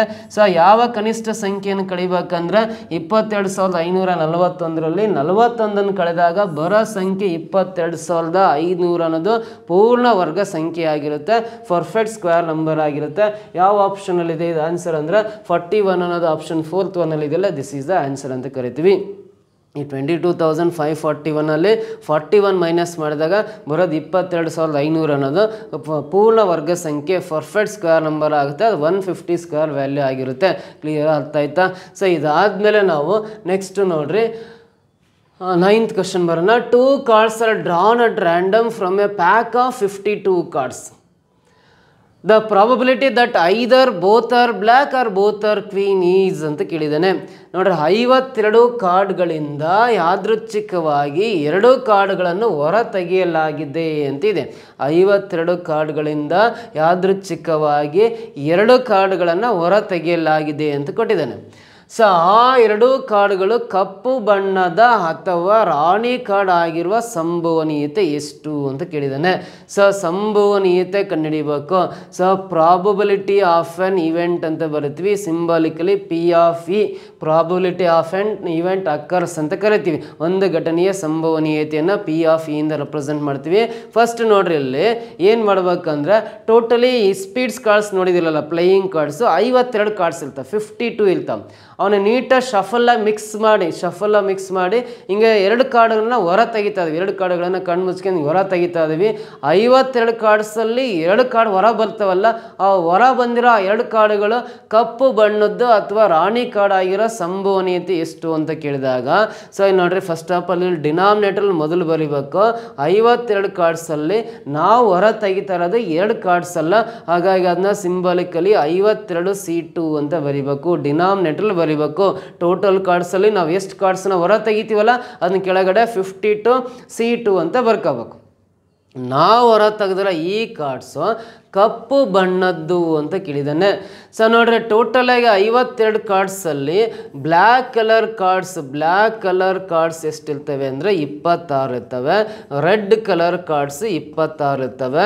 ಸೊ ನೋಡ್ರಿ 52 ಕಾರ್ಡ್ಸಲ್ಲಿ ನಾವು 2 ಕಾರ್ಡ್ ಹೊರ ತೆಗಿತಾ ಇದ್ವಿ, ಆ 2 ಕಾರ್ಡ್ಗಳು ಕಪ್ಪು ಬಣ್ಣದ್ದಾಗಿರ್ಬೇಕಂದ್ರೆ ಟೋಟಲಿ ಅಲ್ಲಿ ಬ್ಲ್ಯಾಕ್ ಕಲರ್ ಕಾರ್ಡ್ಸ್ ಎಷ್ಟಿರ್ತವೆ 26 ಇರ್ತವಲ್ಲ, 26ರಲ್ಲಿ ನಾವು ಹೊರ ತೆಗೆದಿರೋ ಯಾವಾದ್ರು 2 ಆಗಿರ್ಬೋದು 26C2 ಅಂತ ಮೇಲ್ ಬರಿಬೇಕು. ಅಥವಾ ಅಂತ ಇದೆ, ಆರ್ ಅಂತ ಇದೆ ಅಂದರೆ ಇಲ್ಲಿ ಪ್ಲಸ್ ಹಾಕೊಂಬಿಟ್ಟು ಅವು 2 ಬ್ಲ್ಯಾಕ್ ಕಲರ್ ಕಾರ್ಡ್ಸ್ ಆಗಿರ್ಬೋದು ಅಥವಾ ರಾಣಿ ಕಾರ್ಡ್ ಅಂತ ಹೇಳಿದಾನೆ, ರಾಣಿ ಕಾರ್ಡ್. ಸೊ ಟೋಟಲ್ ರಾಣಿ ಕಾರ್ಡು 52ರಲ್ಲಿ 4 ರಾಣಿ ಕಾರ್ಡ್ ಇರ್ತವೆ, ಅದರ ಬ್ಲ್ಯಾಕ್ ಕಲರಲ್ಲಿ 2, ರೆಡ್ ಕಲರಲ್ಲಿ 2 ಇರ್ತಾವೆ. 52 ಕಾರ್ಡ್ಸಲ್ಲಿ ಟೋಟಲಿ ಕ್ವೀನ್ ಕಾರ್ಡ್ಸ್ 4 ಇರ್ತಾವೆ, ಅದರಲ್ಲಿ ಬ್ಲ್ಯಾಕ್ ಕಲರಲ್ಲಿ 2 ಕಾರ್ಡ್ಸ್ ಇರ್ತವೆ, ರೆಡ್ ಕಲರಲ್ಲಿ 2 ಕಾರ್ಡ್ಸ್ ಇರ್ತವೆ. ಸೊ ಅದರಲ್ಲಿ 26 ಬ್ಲ್ಯಾಕ್ ಕಲರ್ ಕಾರ್ಡ್ಸಲ್ಲಿ 2 ರಾಣಿ ಕಾರ್ಡ್ ಇದರಲ್ಲಿ ಸೇರ್ಕೊಂಬಿಟ್ಟಿದೆ. ಇನ್ನು ಉಳಿದಿರೋ ರಾಣಿ ಕಾರ್ಡ್ಸ್ ಈ 2 ಅವೆರಡರಲ್ಲಿ ಅವೆರಡೂ ಆಗಿರೋ ಸಾಧ್ಯತೆ ಇದೆ ಅಂದರೆ 2C2 ಬರಿಬೇಕು. ಅವೆರಡು ಬ್ಲ್ಯಾಕ್ ಕಲರ್ ಆಗಿರ್ಬೋದು, 2 ರಾಣಿ ಆಗಿರ್ಬೇಕಂದ್ರೆ ಇಲ್ಲಿ ಆಲ್ರೆಡಿ 26ರಲ್ಲಿ 2 ರಾಣಿ ಕಾರ್ಡ್ ಸೇರ್ಕೊಂಡಿದ್ದಾರೆ, ಇನ್ನು ಉಳಿದಿರೋ ರಾಣಿ ಕಾರ್ಡ್ 2, ಅವೆರಡು ರಾಣಿ ಕಾರ್ಡ್ ಆಗಿರ್ಬೇಕಂದ್ರೆ 2C2 ಅಂತ ಬರ್ಕೋಬೇಕು. ಸೊ ಇವಾಗ ನೋಡ್ರಿ ಸಿಂಪ್ಲಿಫೈ ಮಾಡೋದು ಹೆಂಗೆ ಅಂದರೆ 26C2 ಬೆಲೆ ಕಂಡುಹಿಡಿಬೇಕಂದ್ರೆ 26C2 ಬೆಲೆ ಅಂದರೆ 26ರಿಂದ ಸ್ಟಾರ್ಟ್ ಮಾಡಿ ಇಲ್ಲಿ 2 ಇರೋದ್ರಿಂದ 2 ನಂಬರ್ಸ್ ಬರೀಬೇಕು ಇಳಿಕೆ ಕ್ರಮದಲ್ಲಿ. ಡಿವೈಡ್ ಮೇಲೆ 2 ಇದೆ ಅಂದರೆ 2 × 1 ಬರೀಬೇಕು. 2ರಿಂದ ಡಿವೈಡ್ ಮಾಡಿದ್ರೆ 2 1 2 3 6 ಕ್ಯಾನ್ಸಲ್ ಆಗುತ್ತಲ್ಲ, 13 × 25 ಗುಣಿಸ್ರಿ, 13 5 65 ದಶಕ 6, 13 26 + 6 32, 325 ಬರುತ್ತೆ. 13 × 25 ಮಲ್ಟಿಪ್ಲೈ ಮಾಡಿದ್ರೆ 325 ಬರುತ್ತೆ, ಅದನ್ನು ಬರೀತಾ ಇದೀನಿ. ಪ್ಲಸ್ 2C2 ಮೇಲೆ ಕೆಳಗಡೆ ಸೇಮ್ ನಂಬರ್ ಇದ್ದಲ್ಲಿ C ಇದ್ದರೆ 1ಕ್ಕೆ ಸಮ ಆಗುತ್ತೆ, 325 + 1 ಬರೀತಾ ಇದೀನಿ. ಸೊ ನೆಕ್ಸ್ಟ್ ಅದೇ ಥರ 52C2 ವ್ಯಾಲ್ಯೂ ಕಂಡುಹಿಡಿಬೇಕು. 52C2 ವ್ಯಾಲ್ಯೂ ಕಂಡುಹಿಡಿಬೇಕಂದ್ರೆ ನೀವು 52 ಇಂದ ಸ್ಟಾರ್ಟ್ ಮಾಡಿ ಇಲ್ಲಿ 2 ಇರೋದ್ರಿಂದ ಇಳಿಕೆ ಕ್ರಮದಲ್ಲಿ 2 ನಂಬರ್ಸ್ ಬರೀನ, ಕೆಳಗಡೆ 2 × 1 ಬರೀಬೇಕು. 2 1 2 26 52 ಕ್ಯಾನ್ಸಲ್ ಆಗಿ 26 × 51 ಬರುತ್ತೆ, 26 × 51 ಬರುತ್ತೆ. ಸೊ ಹಾಗೆ ಬರ್ಕೊಂಬಿಡೋಣ, 26 × 51 ಬರ್ಕೊಂಡು ಸಿಂಪ್ಲಿಫೈ ಮಾಡಿರಿ. 325 + 1 326 ಆಗುತ್ತೆ, 326 ಆಗುತ್ತೆ, 326 ಬರುತ್ತೆ. ಕೆಳಗಡೆ ನೋಡ್ರಿ 26 × 51 ಬರ್ಕೊಂಡು ಸಿಂಪ್ಲಿಫೈ ಮಾಡಿದ್ರೆ ಯಾವಾದರೂ ಕ್ಯಾನ್ಸಲ್ ಆಗ್ತಾವ ಅಂತ ನೋಡೋದಾದರೆ 2ರಿಂದ ಕ್ಯಾನ್ಸಲ್ ಆಗ್ತಾವ. 2 1 2 3 6. ಸೊ 2 1 2 6 12, 2 3 6. ಸೊ ಮತ್ತೆ ಅವರ ಕ್ಯಾನ್ಸಲ್ ಆಗ್ತಾವ. 163 ಇದೆ, 13 1 13, ಇಲ್ಲಿ ಕೆಳಗಡೆ 51 ಇದೆ, 17 153. ಸೊ ಇಲ್ಲಿ 2 1 2 6 2 3 ಕ್ಯಾನ್ಸಲ್ ಆಯಿತು, 163 ಆಗುತ್ತೆ. 163 ಡಿವೈಡ್ ಬೈ 13 5 65, 13 1 13, 13 5 65. ಸೊ ಇದು ಕ್ಯಾನ್ಸಲ್ ಆಗಲ್ಲ. ಸೊ ಆ್ಯಕ್ಚುಲಿ ಇದು 325 + 1 ಡಿವೈಡ್ ಬೈ 26 × 51 ಮಲ್ಟಿಪ್ಲೈ ಮಾಡಿದ್ವಿ ಅಂದರೆ 26 1 26, 26 5 130 + 1 2 136 ಬರುತ್ತೆ. ಸೊ ಇದು 326 ಡಿವೈಡ್ ಬೈ, ಇದನ್ನು ಡೈರೆಕ್ಟಾಗಿ 326 ಡಿವೈಡ್ ಬೈ 1326 ಆಗುತ್ತೆ. ಇಷ್ಟೇ ಬರ್ಬಿಡೋಣ, 326 ಡಿವೈಡ್ ಬೈ 1326. ಸೊ ಇಲ್ಲಿ ಆಪ್ಷನ್ಸಲ್ಲೆಲ್ಲ ಸಮಥಿಂಗ್ ವೆಂಟ್ರಾಗಿ ಇದನ್ನು 326 ಅಂತ ಚೇಂಜಸ್ ಮಾಡ್ಕೊಳ್ರಿ. 326 ಡಿವೈಡ್ ಬೈ 1326 ಆಗುತ್ತೆ. ಆಪ್ಷನ್ ಸೆಕೆಂಡ್ ಒನ್ನೇ ಸರಿ ಆಗುತ್ತೆ. ಸಮಥಿಂಗ್ ಆಪ್ಷನ್ ವೆಂಟ್ ರಾಂಗ್ ಟೈಪಿಂಗಲ್ಲಿ. ಸೊ ನಾವು ಮಾಡಿರೋ ಮೆಥಡ್ ಅಂತ 100% ಕರೆಕ್ಟ್ ಇದೆ, ಇದೇ ರೈಟ್ ಆನ್ಸರು. ಸೊ ಇದೇನು ಬರ್ದಿನಲ್ಲ ಇದೇ ರೈಟ್ ಆನ್ಸರ್. ಇವೆರಡು 2 ಇಂದ ಡಿವೈಡ್ ಆಗ್ತವೆ. 2 ಇಂದ ಡಿವೈಡ್ ಮಾಡಿದ್ವಿ ಅಂದರೆ 2 1 2 2 6 12 2 3 6 ಡಿವೈಡ್ ಬೈ ಇದು. ಸೊ 2 6 12 1 ಉಳಿಯುತ್ತೆ, 2 6 12 2 3 6 ಕ್ಯಾನ್ಸಲ್ ಆಗಿ ಈ ಥರ ಕೊಟ್ಟರು ಸರಿನೇ. 163/663 ಕೊಟ್ಟರು ಸರಿನೇ, ಅಥವಾ 326/1326 ಬರ್ಕೊಂಡ್ರು ಕೂಡ ಸರಿ ಉತ್ತರ ಆಗಿರುತ್ತೆ. So this is the right answer ಅಂತ ಹೇಳ್ತೀವಿ. ಆಪ್ಷನ್ ಸೆಕೆಂಡ್ ಒನ್ನೇ ಇದಕ್ಕೆ ರೈಟ್ ಆನ್ಸರ್ ಅಂತ ತಗೊಂಡ್ಬಿಡಿ. ಓಕೆನಾ. ಸೊ ನೆಕ್ಸ್ಟ್ ಇದಾದಮೇಲೆ ಮುಂದಿನ ಪ್ರಶ್ನೆ ಬರೋಣ. A number when divided by 114 leaves a remainder 21. If the same number is divided by 19 then the remainder is ಅಂತ ಕ್ವಶನ್ ಕೇಳಿದ್ದಾನೆ. ನೋಡ್ರಿ, ಒಂದು ಸಂಖ್ಯೆಯನ್ನು 114ರಿಂದ ಭಾಗಿಸಿದಾಗ ಶೇಷ 21 ಬರುತ್ತದೆ. ಅದೇ ಸಂಖ್ಯೆಯನ್ನು 19ರಿಂದ ಭಾಗಿಸಿದಾಗ ಉಳಿಯುವ ಶೇಷ ಎಷ್ಟು ಅಂತ ಕೇಳಿದಾನೆ. ವೆರಿ ಸಿಂಪಲಾಗಿ ಆನ್ಸರ್ ಮಾಡ್ಬೋದು. ಯಾವುದೋ ಒಂದು ಸಂಖ್ಯೆ ಇದೆ, ನಮಗೆ ಗೊತ್ತಿಲ್ಲ. ಈ ಸಂಖ್ಯೆನ ನೀವು 114ರಿಂದ ಭಾಗಿಸಿದ್ದೇ ಆದರೆ, ಆ ಸಂಖ್ಯೆನ 114ರಿಂದ ಭಾಗಿಸಿದ್ದೇ ಆದರೆ ಶೇಷ ರಿಮೈಂಡರ್ 21 ಬರುತ್ತೆ ಅಂತ ಹೇಳಿದಾನೆ. ರಿಮೈಂಡರ್ ಶೇಷ 21 ಅಂತ ಹೇಳಿದಾನೆ. ಒಂದು ವೇಳೆ ಇದೇ ಸಂಖ್ಯೆಯನ್ನು ನೀವು 19ರಿಂದ ಭಾಗಿಸಿದ್ರೆ ಶೇಷ ಎಷ್ಟು ಬರುತ್ತೆ ಅಂತ ಕೇಳಿದಾನೆ. ನೋಡಿ, ಇಲ್ಲಿ ಯಾವುದೋ ಒಂದು ಸಂಖ್ಯೆ ಇದೆ, ಅದು 114ರಿಂದ ಭಾಗಿಸಿದಾಗ ಶೇಷ 21 ಬರುತ್ತೆ. ಅದೇ ಸಂಖ್ಯೆ ಬರ್ಕೊಂಡು 19ರಿಂದ ಭಾಗಿಸಿದ್ರೆ ಎಷ್ಟು ಬರುತ್ತೆ ಶೇಷ ಅಂತ ಕೇಳಿದಾನೆ. ಸೊ ನೋಡ್ರಿ, ಈ ಥರ ಕ್ವಶನ್ ಕೊಟ್ಟಾಗ ಈ ಸಂಖ್ಯೆ ಕಂಡಿಡ್ಕೊಂಡು ಮೊದಲು ಅದನ್ನ ಇಲ್ಲಿ ಹಾಕ್ಕೊಂಡು ಅದನ್ನು 19ರಿಂದ ಭಾಗಿಸಿ ಶೇಷ ಎಷ್ಟು ಬರುತ್ತೆ ಅಂತ ನಾವು ಬರಿಬೇಕಾಗುತ್ತೆ. ಅಷ್ಟೆಲ್ಲ ಮಾಡೋದಕ್ಕಿಂತ ಸಿಂಪಲ್ ಕ್ಲೂ ಏನು ಅಂದರೆ, ಇಲ್ಲಿ ಉಳಿದ್ರೆ ಶೇಷ 21ನ್ನೇ 19ರಿಂದ, ಈ 19ರಿಂದ ಭಾಗಿಸ್ಬಿಡ್ರಿ. 19 1 19, ಶೇಷ 2 ಉಳಿಯುತ್ತಲ್ಲ, ಇದೇ ಫೈನಲ್ ಆನ್ಸರು. ಇದೇ ಸಂಖ್ಯೆನಲ್ಲಿ ಬರ್ಕೊಂಡು 19ರಿಂದ ಭಾಗಿಸಿದಾಗ ಶೇಷ 2 ಬರುತ್ತೆ ಅಂತ ಹೇಳ್ಬೋದು. ಶೇಷ 2 ಅಂತ ಇಲ್ಲಿ ಥರ್ಡ್ ಆಪ್ಷನಲ್ಲಿದೆ ನೋಡ್ರಿ, 3ನೇ ಆಪ್ಷನಲ್ಲಿದೆಲ್ಲ ಶೇಷ 2 ಅಂತ. That is the right answer ಅಂತ ಹೇಳ್ತೀವಿ. ಕ್ಲಿಯರಾ? ಅರ್ಥ ಆಯ್ತಾ? ನೆಕ್ಸ್ಟ್ ಕ್ವಶನ್ ಬರೋಣ. ಇದಾದಮೇಲೆ ಮುಂದಿನ ಕ್ವಶನ್ ಏನಿದೆ ಅಂತ. The diagonal of a square A centimetre then the area of the square is ಅಂತ ಕೇಳಿದ್ದಾನೆ. ಒಂದು ವರ್ಗದ ಕರ್ಣವು ಎ ಸೆಂಟಿಮೀಟರ್ ಆದರೆ ಆ ವರ್ಗದ ವಿಸ್ತೀರ್ಣವೆಷ್ಟು ಅಂತ ಕ್ವಶನ್ ಕೇಳಿದ್ದಾನೆ. ನೋಡ್ರಿ, ಒಂದು ವರ್ಗದ ಕರ್ಣ, ಇದು ವರ್ಗ ಅಥವಾ ಚೌಕ ಅಂತ ಕರಿತೀವಿ, ಇಂಗ್ಲೀಷಲ್ಲಿ ಸ್ಕ್ವೇರ್ ಅಂತ ಕರಿತೀವಿ. ಇದರ ಕರ್ಣದ ಅಳತೆ ಎ ಯೂನಿಟ್ಸ್ ಇದೆ, ಎ ಸೆಂಟಿಮೀಟರ್ ಇದೆ ಅಂತ ಕೊಟ್ಟಿದ್ದಾನೆ. ಎ ಸೆಂಟಿಮೀಟರ್ ಇದೆ, ಇದರ ಕರ್ಣದ ಅಳತೆ ಎ ಸೆಂಟಿಮೀಟರ್ ಇದೆ ಅಂದರೆ ಈ ವರ್ಗದ ವಿಸ್ತೀರ್ಣ ಎಷ್ಟು, ಏರಿಯಾ ಆಫ್ ಸ್ಕ್ವೇರ್ ಎಷ್ಟು ಅಂತ ಕ್ವಶನ್ ಕೇಳಿದ್ದಾನೆ. ಸೊ ನೋಡ್ರಿ, ಒಂದು ವರ್ಗದ ಕರ್ಣದ ಅಳತೆ ಕೊಟ್ಟಾಗ ಅದರ ವಿಸ್ತೀರ್ಣ ಕಂಡುಹಿಡಿಯೋ ಫಾರ್ಮುಲಾ ½ × d² ಅಂತ ಬರಿಬೇಕು. ಒಂದು ಚೌಕದಲ್ಲಿ ಅಥವಾ ವರ್ಗದಲ್ಲಿ ಕರ್ಣದ ಅಳತೆಯನ್ನು ಕೊಟ್ಟಾಗ ಅದರ ವಿಸ್ತೀರ್ಣವನ್ನು ಕಂಡುಹಿಡಿಯೋ formula half into D square ಅಂತ ಬರಿತೀವಿ. ಇಲ್ಲಿ ಹಾಫ್ ಬರೆಯೋಣ, ಡಿ ಅಂದರೆ ಎ ಇದೆಯಲ್ಲ ಎ ಸ್ಕ್ವೇರ್ ಬರಿತೀನಿ. ಆ ವರ್ಗದ ವಿಸ್ತೀರ್ಣ ಹಾಫ್ ಇಂಟು ಎ ಸ್ಕ್ವೇರ್ ಬರುತ್ತೆ. ಹಾಫ್ ಇಂಟು ಎ ಸ್ಕ್ವೇರ್ ಅಥವಾ A square by 2, 1 into A square ಅಂದರೆ ಎ ಸ್ಕ್ವೇರ್ ಆಗುತ್ತೆ. ಡಿವೈಡ್ ಬೈ ಕೆಳಗಡೆ 2 ಇದೆ ಅಂದರೆ ಎ ಸ್ಕ್ವೇರ್ ಬೈ 2 ಅಂತ ಬರಿಬೋದು. A square by 2 centimetre square ಅಂತ ಫೋರ್ತ್ ಆಪ್ಷನಲ್ಲಿ ಇದೆಯಲ್ಲ, this is the exact answer ಅಂತ ಕರಿತೀವಿ. ಗೊತ್ತಾಯ್ತಾ? ಆ ವರ್ಗದ ವಿಸ್ತೀರ್ಣ ಎ ಸ್ಕ್ವೇರ್ ಬೈ 2 ಆಗಿರುತ್ತೆ. ನೆಕ್ಸ್ಟ್ ಕ್ವಶನ್ ಬರೋಣ. If the radius of a circle is increased by 20%, then by how much will be its area be increased ಅಂತ ಕೇಳಿದ್ದಾನೆ. ಒಂದು ವೃತ್ತದ ತ್ರಿಜ್ಯ 20% ಹೆಚ್ಚಾದರೆ ಅದರ ವಿಸ್ತೀರ್ಣ ಶೇಕಡ ಎಷ್ಟು ಹೆಚ್ಚಾಗುತ್ತೆ ಅಂತ ಕೇಳಿದ್ದಾನೆ. ಒಂದು ವೃತ್ತದ ತ್ರಿಜ್ಯ 20% ಜಾಸ್ತಿ ಆದರೆ, ಫಾರ್ ಎಕ್ಸಾಂಪಲ್ ನೋಡ್ರಿ, ಈ ವೃತ್ತದ ತ್ರಿಜ್ಯ ಆರ್ ಈಕ್ವಲ್ ಟು ಎಷ್ಟು ಅಂದರೆ 10 ಸೆಂಟಿಮೀಟರ್ ಇದೆ ಅಂತ ತಗೊಂಡ್ರೆ, ಇನ್ನೊಂದು ವೃತ್ತದ ತ್ರಿಜ್ಯ ಇದಕ್ಕಿಂತ 20% ಜಾಸ್ತಿ ಅಂದರೆ ರೇಡಿಯಸ್ ಆಫ್ ದಿಸ್ ಸರ್ಕಲ್ 20% ಅಂದರೆ 100ಕ್ಕೆ 20 ಜಾಸ್ತಿ ಆದರೆ ಇಲ್ಲಿ 10ಕ್ಕೆ ಎಷ್ಟು ಜಾಸ್ತಿ ಆಗುತ್ತೆ ಅಂದರೆ 2 ಜಾಸ್ತಿ ಆಗುತ್ತೆ. ಹಾಗಾಗಿ 12 ಸೆಂಟಿಮೀಟರ್ ಬರಿತಾ ಇದ್ದೀನಿ ನೋಡ್ರಿ. ಇದರ ತ್ರಿಜ್ಯ 10 ಸೆಂಟಿಮೀಟರ್, ಇದಕ್ಕಿಂತ 20% ಅಂದರೆ 100ಕ್ಕೆ 20 ಜಾಸ್ತಿ ಆದರೆ 10ಕ್ಕೆ ಜಾಸ್ತಿ ಆಗೋದು 2, ಹಾಗಾಗಿ 10 ಇರೋದು 12 ಸೆಂಟಿಮೀಟರ್ ಆಗಿರುತ್ತೆ. ಇದರ ವಿಸ್ತೀರ್ಣ ಎಷ್ಟು % ಜಾಸ್ತಿ ಆಗುತ್ತೆ? ಈ ವೃತ್ತದ ವಿಸ್ತೀರ್ಣಕ್ಕಿಂತ ಈ ವೃತ್ತದ ವಿಸ್ತೀರ್ಣ ಎಷ್ಟು % ಹೆಚ್ಚಾಗುತ್ತೆ ಅಂತ ಕೇಳಿದ್ದಾನೆ. ಇದನ್ನ ಬಿ ಪ್ರಾಕ್ಟಿಕಲ್ ಮೆಥಡಲ್ಲಿ ನಾವು ಆನ್ಸರ್ ಮಾಡೋದಾದ್ರೆ, ಏರಿಯಾ ಆಫ್ ಸ್ಕ್ವೇರ್ ಅಂದರೆ ಫಾರ್ಮುಲಾ ಪೈ ಆರ್ ಸ್ಕ್ವೇರ್ ಅಂತ. ಇಲ್ಲಿ ಪೈ ಆಗೇ ಇಲ್ಲ, ವ್ಯಾಲ್ಯೂ ಬರ್ಕೋಬೇಡ್ರಿ. ಆರ್ ಅಂದರೆ 10 ಸ್ಕ್ವೇರ್ ಬರ್ಕೊಳ್ರಿ. 10 ಸ್ಕ್ವೇರ್ ಅಂದರೆ 100 ಫಸ್ಟ್ ಬರ್ಕೊಂಡು ಪೈ ಮುಂದಕ್ಕೆ ಬರ್ಕೊಳ್ರಿ. ಈ ವೃತ್ತದ ವಿಸ್ತೀರ್ಣ 100 ಪೈ ಆಗಿರುತ್ತೆ. ಇದರ ವಿಸ್ತೀರ್ಣ ಕಂಡುಹಿಡಿಬೇಕಾದ್ರೆ same formula A equal to pi R square ಬರಿತೀನಿ. ಕ್ಯಾಪಿಟಲ್ ಆರ್ ಬರ್ತೀನಿ ಅಷ್ಟೇ. ಪೈ ಹಾಗೆ ಬರ್ಕೊಳ್ರಿ. ಆರ್ ಅಂದರೆ ಇಲ್ಲಿ 12 ಇದೆ, 12 ಸ್ಕ್ವೇರ್ ಬರಿತೀನಿ. 12 ಸ್ಕ್ವೇರ್ ಅಂದರೆ 144 ಆಗುತ್ತೆ. ಮುಂದಕ್ಕೆ ಪೈ ಬರಿತಾ ಇದ್ದಾನೆ.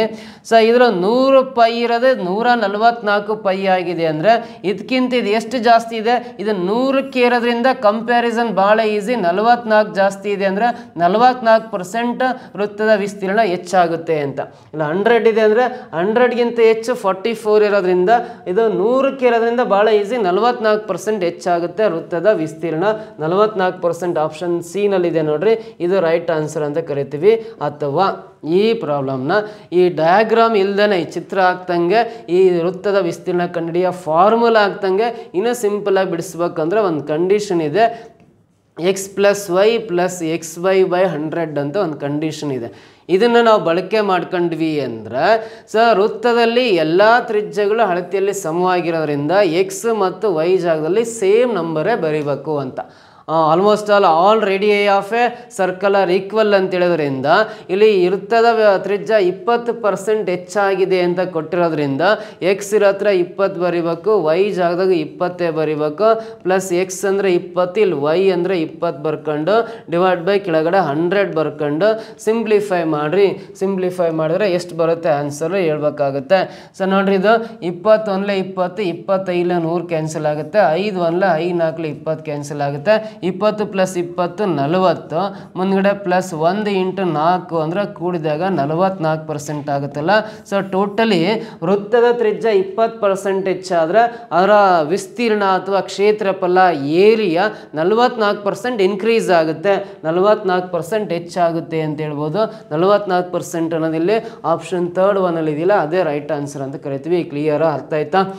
ನೆಕ್ಸ್ಟ್ ಮುಂದಿನ ಪ್ರಶ್ನೆ ಬರೋಣ ಏನು ಅಂತ. The perimeter of a rectangle is 82 meter and its area is 400 meter square. The breadth of the rectangle is ಅಂತ question ಕೇಳಿದ್ದಾನೆ. The perimeter of a rectangle is 82 meter and its area is 400 meter square. The breadth of the rectangle is ಅಂತ ಕೊಟ್ಟಿದ್ದಾನೆ. ಆಯತದ ಸುತ್ತಳತೆ 82 metre ಕೊಟ್ಟಿದ್ದಾನೆ. ಅದರ ವಿಸ್ತೀರ್ಣ 400 metre square ಕೊಟ್ಟಿದ್ದಾನೆ. ಹಾಗಾದರೆ ಆಯತದ ಅಗಲ ಎಷ್ಟು ಅಂತ ಕ್ವಶನ್ ಕೇಳಿದ್ದಾನೆ. ನೋಡ್ರಿ, ಆಯತ ಅಂದ ತಕ್ಷಣ ಫಸ್ಟಿಗೆ ನಮಗೆ ಮೈಂಡಿಗೆ ಬರೋದು ಇದು ಆಯತದ ಉದ್ದ, ಇದು ಕೂಡ ಉದ್ದನೇ ಆಗಿರುತ್ತೆ. ಇದು ಆಯತದ ಅಗಲ, ಇದು ಕೂಡ ಆಯತದ ಅಗಲ ಆಗಿರುತ್ತೆ. ನೋಡ್ರಿ, 2 ಉದ್ದಗಳು 2 ಅಗಲಗಳು ಸೇರಿ ಇದರ ಟೋಟಲ್ ಸುತ್ತಳತೆ ಪೆರಿಮೀಟರ್ 82 ಇದೆ. ಉದ್ದಗಳು ಎರಡಿದ್ದಾವೆ, ಅಗಲಗಳು ಎರಡಿದ್ದಾವೆ. ಎರಡು ಉದ್ದ ಎರಡು ಅಗಲ ಸೇರ್ಕೊಂಡು ಟೋಟಲ್ ಇದರ ಸುತ್ತಳತೆ ಅಂದರೆ ಎಲ್ಲ ಬಾಹುಗಳ ಅಳತೆಗಳ ಮೊತ್ತವನ್ನು ನಾವು ಸುತ್ತಳತೆ ಅಂತ ಕರಿತೀವಿ. Sum of all the sides L ಅನ್ನೋಟು ಬಿ ಅನ್ನೋಟು ಅವೆರಡು ಕೂಡಿದಾಗ ಟೋಟಲಿ 82 ಮೀಟ್ರ್ ಆಗುತ್ತೆ ಅಂದಮೇಲೆ ಈ 82ನ್ನು 2 ಇಂದ ಡಿವೈಡ್ ಮಾಡಿದಾಗ 41 ಬರುತ್ತಲ್ಲ. ಈ 41 ಅನ್ನೋದು ಒಂದು ಉದ್ದ ಒಂದು ಅಗಲವನ್ನು ಕೂಡಿದಾಗ 41 ಬರುತ್ತೆ. ಸೊ ಆಯತದ ವಿಸ್ತೀರ್ಣ ಏರಿಯಾ ಆಫ್ ರೆಕ್ಟ್ಯಾಂಗಲ್ ಅಂದರೆ formula length into breadth. Area of rectangle ಅಂದರೆ ಲೆಂತ್ ಇಂಟು ಬ್ರೆಡ್ತ್, ಉದ್ದ ಇಂಟು ಅಗಲ ಮಾಡಿದಾಗ 400 ಚದರ ಮೀಟ್ರ್ ಅಂತ ಕೊಟ್ಟಿದ್ದಾನೆ, 400 ಬರೀತಾ ಇದ್ದೀನಿ. ಅಂದರೆ ಸೊ ಉದ್ದ ಮತ್ತು ಅಗಲಗಳನ್ನು ಕೂಡಿದಾಗ 41, ಗುಣಿಸಿದಾಗ 400 ಬರ್ತಾ ಇದೆ ಅಂತ. ಉದ್ದ ಮತ್ತು ಅಗಲಗಳನ್ನು ಕೂಡಿದಾಗ 41, ಗುಣಿಸಿದಾಗ 400 ಬರ್ತಾವೆ. ಅಂದರೆ ಅವೆರಡು ಸಂಖ್ಯೆಗಳು ಯಾವ ಐಡೆಂಟಿಫೈ ಮಾಡಿರಿ, ಕೂಡಿದಾಗ 41 ಬರ್ಬೇಕು, ಮಲ್ಟಿಪ್ಲೈ ಮಾಡಿದ್ರೆ 400 ಬರ್ಬೇಕು. ಆ ಥರ ಎರಡು ನಂಬರ್ಸ್ ಯಾವುವು ಅಂದರೆ 400ರ ಅಪವರ್ತನಗಳಂದ್ರೆ 104 ಬರಿತೀವಿ, ಅದು ಬಿಟ್ಟರೆ 58 400 ಬರಿತೀವಿ, ಅದು ಬಿಟ್ಟರೆ ನಾವು 25 16 ಅಂತ ಬರಿತೀವಿ. ನೋಡಿರಿ 25 × 16 ಮಲ್ಟಿಪ್ಲೈ ಮಾಡಿದಾಗ 400 ಕರೆಕ್ಟ್ ಆಗುತ್ತೆ ಅಂದಮೇಲೆ ಸೊ ಇದು ಉದ್ದ ಇದು ಅಗಲ ಅಂತ ತಗೊಂಡು ಇವೆರಡು ಗುಣಿಸಿದಾಗ 400 ಬರ್ತಾ ಇದೆ ಅಂದಮೇಲೆ ಸೊ ಉದ್ದ 25 ಅಗಲ 41, ಅದೇ ಉದ್ದ ಮತ್ತು ಅಗಲ 25 ಪ್ಲಸ್ 16 ಕೂಡಿದಾಗ 41ಕ್ಕೆ ಸರಿ ಆಗುತ್ತೆ. ನೋಡ್ರಿ ಉದ್ದ ಮತ್ತು ಅಗಲಗಳ ಮೊತ್ತ 41 ಕರೆಕ್ಟ್ ಇದೆ, ಉದ್ದ ಮತ್ತು ಅಗಲಗಳನ್ನು ಗುಣಿಸಿದಾಗ ಇವೆರಡು 400 ಸರಿ ಆಗ್ತಾ ಇದೆ. ಅಂದರೆ ಆಯತದ ಉದ್ದ 25 ಮೀಟ್ರ್ ಇರುತ್ತೆ, ಅದರ ಅಗಲ 16 ಮೀಟ್ರ್ ಇರುತ್ತೆ ಅಂತ ಬರಿಬೋದು. 25 ಮೀಟ್ರ್ ಉದ್ದ 16 ಮೀಟ್ರ್ ಅಗಲ ಆಗುತ್ತೆ. ಸೊ ಇಲ್ಲಿ ಆಪ್ಷನಲ್ಲಿ ಅಗಲ ಕೇಳಿದಾನೆ, breadth of rectangle 16 metre, option 4th one ಸರಿ ಉತ್ತರ ಆಗಿರುತ್ತೆ. ಕ್ಲಿಯರ್, ಅರ್ಥ ಆಯ್ತಾ? ಸೊ ನೆಕ್ಸ್ಟ್ ಮುಂದಿನ ಕ್ವಶನ್ ಬರೋಣ. ಏನು ಅಂತ, two numbers are respectively 30% and 40% less than a third number. What percent is the second of the first ಅಂತ ಕೇಳಿದ್ದಾನೆ. ಎರಡು ಸಂಖ್ಯೆಗಳು ಕ್ರಮವಾಗಿ ಮೂರನೇ ಸಂಖ್ಯೆಗಿಂತ 30% ಮತ್ತು 40% ಕಡಿಮೆ ಇವೆ. ಹಾಗಾದರೆ ಎರಡನೇ ಸಂಖ್ಯೆಯು ಮೊದಲನೇ ಸಂಖ್ಯೆಯ ಶೇಕಡ ಎಷ್ಟಿದೆ ಅಂತ ಪ್ರಶ್ನೆ ಕೇಳಿದ್ದಾನೆ. ನೋಡ್ರಿ, ಎರಡು ಸಂಖ್ಯೆಗಳು first number, second number, third number ಅಂತ 3 ಸಂಖ್ಯೆಗಳು ಬರೀತಾ ಇದ್ದಾನೆ. ಎರಡು ಸಂಖ್ಯೆಗಳ ಕ್ರಮವಾಗಿ ಮೂರನೇ ಸಂಖ್ಯೆಗಿಂತ ಈ ಮೂರನೇ ಸಂಖ್ಯೆನ 100 ಅಂತ ತಗೊಳ್ಳೋಣ. ಮೂರನೇ ಸಂಖ್ಯೆ ಕಂಪೇರ್ ಮಾಡಿರೋದ್ರಿಂದ ಥರ್ಡ್ ನಂಬರಿಗೆ ಕಂಪೇರ್ ಮಾಡಿರೋದ್ರಿಂದ ಮೂರನೇ ಸಂಖ್ಯೆ ನೀವು 100 ಅಂತ ಅಸಂಪ್ಷನ್ ಮಾಡ್ಕೋಬೇಕು. 100 ಅಂತ ಭಾವಿಸ್ಕೊಳ್ರಿ, ಮೂರನೇ ಸಂಖ್ಯೆ 100 ಅಂತ ಭಾವಿಸ್ಕೊಂಡು ನೋಡ್ರಿ, ಎರಡು ಸಂಖ್ಯೆಗಳ ಕ್ರಮವಾಗಿ ಮೂರನೇ ಸಂಖ್ಯೆಗಿಂತ 30% 40% ಕಡಿಮೆ ಇದೆ. ಈ ಮೊದಲನೇ ಸಂಖ್ಯೆ ಮೂರನೇ ಸಂಖ್ಯೆಗಿಂತ 30% ಕಡಿಮೆ ಇದೆ ಅಂದರೆ 100ರಲ್ಲಿ 30 ಮೈನಸ್ ಮಾಡಿ 70 ಬರ್ಕೊಳ್ರಿ. ಎರಡನೇ ಸಂಖ್ಯೆ ಇದಕ್ಕಿಂತ 40% ಕಡಿಮೆ ಇದೆ ಅಂದರೆ 100ರಲ್ಲಿ 40 ಕಡಿಮೆ ಮಾಡಿ 60 ಬರ್ಕೊಳ್ರಿ. ಸೊ ಇವಾಗ ಎರಡನೇ ಸಂಖ್ಯೆ ಇದು ಮೊದಲನೇ ಸಂಖ್ಯೆಯ ಶೇಕಡ ಎಷ್ಟಿದೆ ಅಂತ ಕೇಳಿದಾನೆ. ಈ ಎರಡನೇ ಸಂಖ್ಯೆ 60 ಇದೆ, ಇದು ಮೊದಲನೇ ಸಂಖ್ಯೆ 70 ಇದೆಯಲ್ಲ. ಸೊ ಈ ಎರಡನೇ ಸಂಖ್ಯೆ ಮೊದಲನೇ ಸಂಖ್ಯೆ ಎಷ್ಟು ಪರ್ಸೆಂಟ್ ಇದೆ ಅಂತ ಕೇಳಿದಾನೆ ಅಂದರೆ ಇಂಟು 100 ಹಾಕಬೇಕು. ಎರಡನೇ ಸಂಖ್ಯೆ ಮೊದಲನೇ ಸಂಖ್ಯೆಯ ಎಷ್ಟು ಪರ್ಸೆಂಟ್ ಇದೆ ಅಂದರೆ ಇಂಟು 100 ಹಾಕೊಂಡು ಸಿಂಪ್ಲಿಫೈ ಮಾಡಿರಿ. 10 6 60, 10 7 70 ಕ್ಯಾನ್ಸಲ್ ಆಗುತ್ತೆ. 100 × 6 ಅಂದರೆ 600 ಡಿವೈಡ್ ಬೈ 7. ನೀವು 7ಇಂದ 600 ಈ ಥರ ಕಿವಿ ಹಾಕೊಂಡು ಬಾಕ್ಸ್ಕೊಳ್ರಿ. 7 8 56, ಶೇಷ 4 ಉಳಿಯುತ್ತೆ, 0 ಕೆಳಗಿಳಿಸ್ಕೊಳ್ರಿ. 7 5 35, ಶೇಷ ಇಲ್ಲಿ ಎಷ್ಟು ಉಳಿಯುತ್ತೆ 5 ಉಳಿಯುತ್ತೆ. ಮೊದಲು ಈ ಭಾಗಲಬ್ಧ 85 ಬರ್ಕೋಬೇಕು, ಶೇಷ 5 ಮೇಲೆ ಬರೀಬೇಕು, ಡಿವೈಡ್ ಬೈ 7 ಕೆಳಗಡೆ ಬರ್ಕೊಂಡ್ರೆ 85 ಇಂಟೀಸರ್ 5/7% ಬರುತ್ತೆ. 85 ಪೂರ್ಣಾಂಕ 7ನೇ 5%. ಮೊದಲನೇ ಸಂಖ್ಯೆ ಎರಡನೇ ಸಂಖ್ಯೆ ಮೊದಲನೇ ಸಂಖ್ಯೆಯ 85 5/7% ಇದೆ ಅಂತ. 85 5/7% ಇಲ್ಲಿ ಫಸ್ಟ್ ಆಪ್ಷನಲ್ಲಿದೆ. This is the exact answer ಅಂತ ಹೇಳ್ಬೋದು. ಕ್ಲಿಯರ್, ಅರ್ಥ ಆಯ್ತಾ? ಸೊ ಈ ಕ್ವಶನ್ನ ಸೊಲ್ಯೂಷನ್ನ ನೀವು ಅರ್ಥ ಮಾಡ್ಕೊಂಡಾದ್ಮೇಲೆ ಮುಂದಿನ ಕ್ವಶನ್ ಟ್ರೈ ಮಾಡ್ತಾ ಬರೋಣ.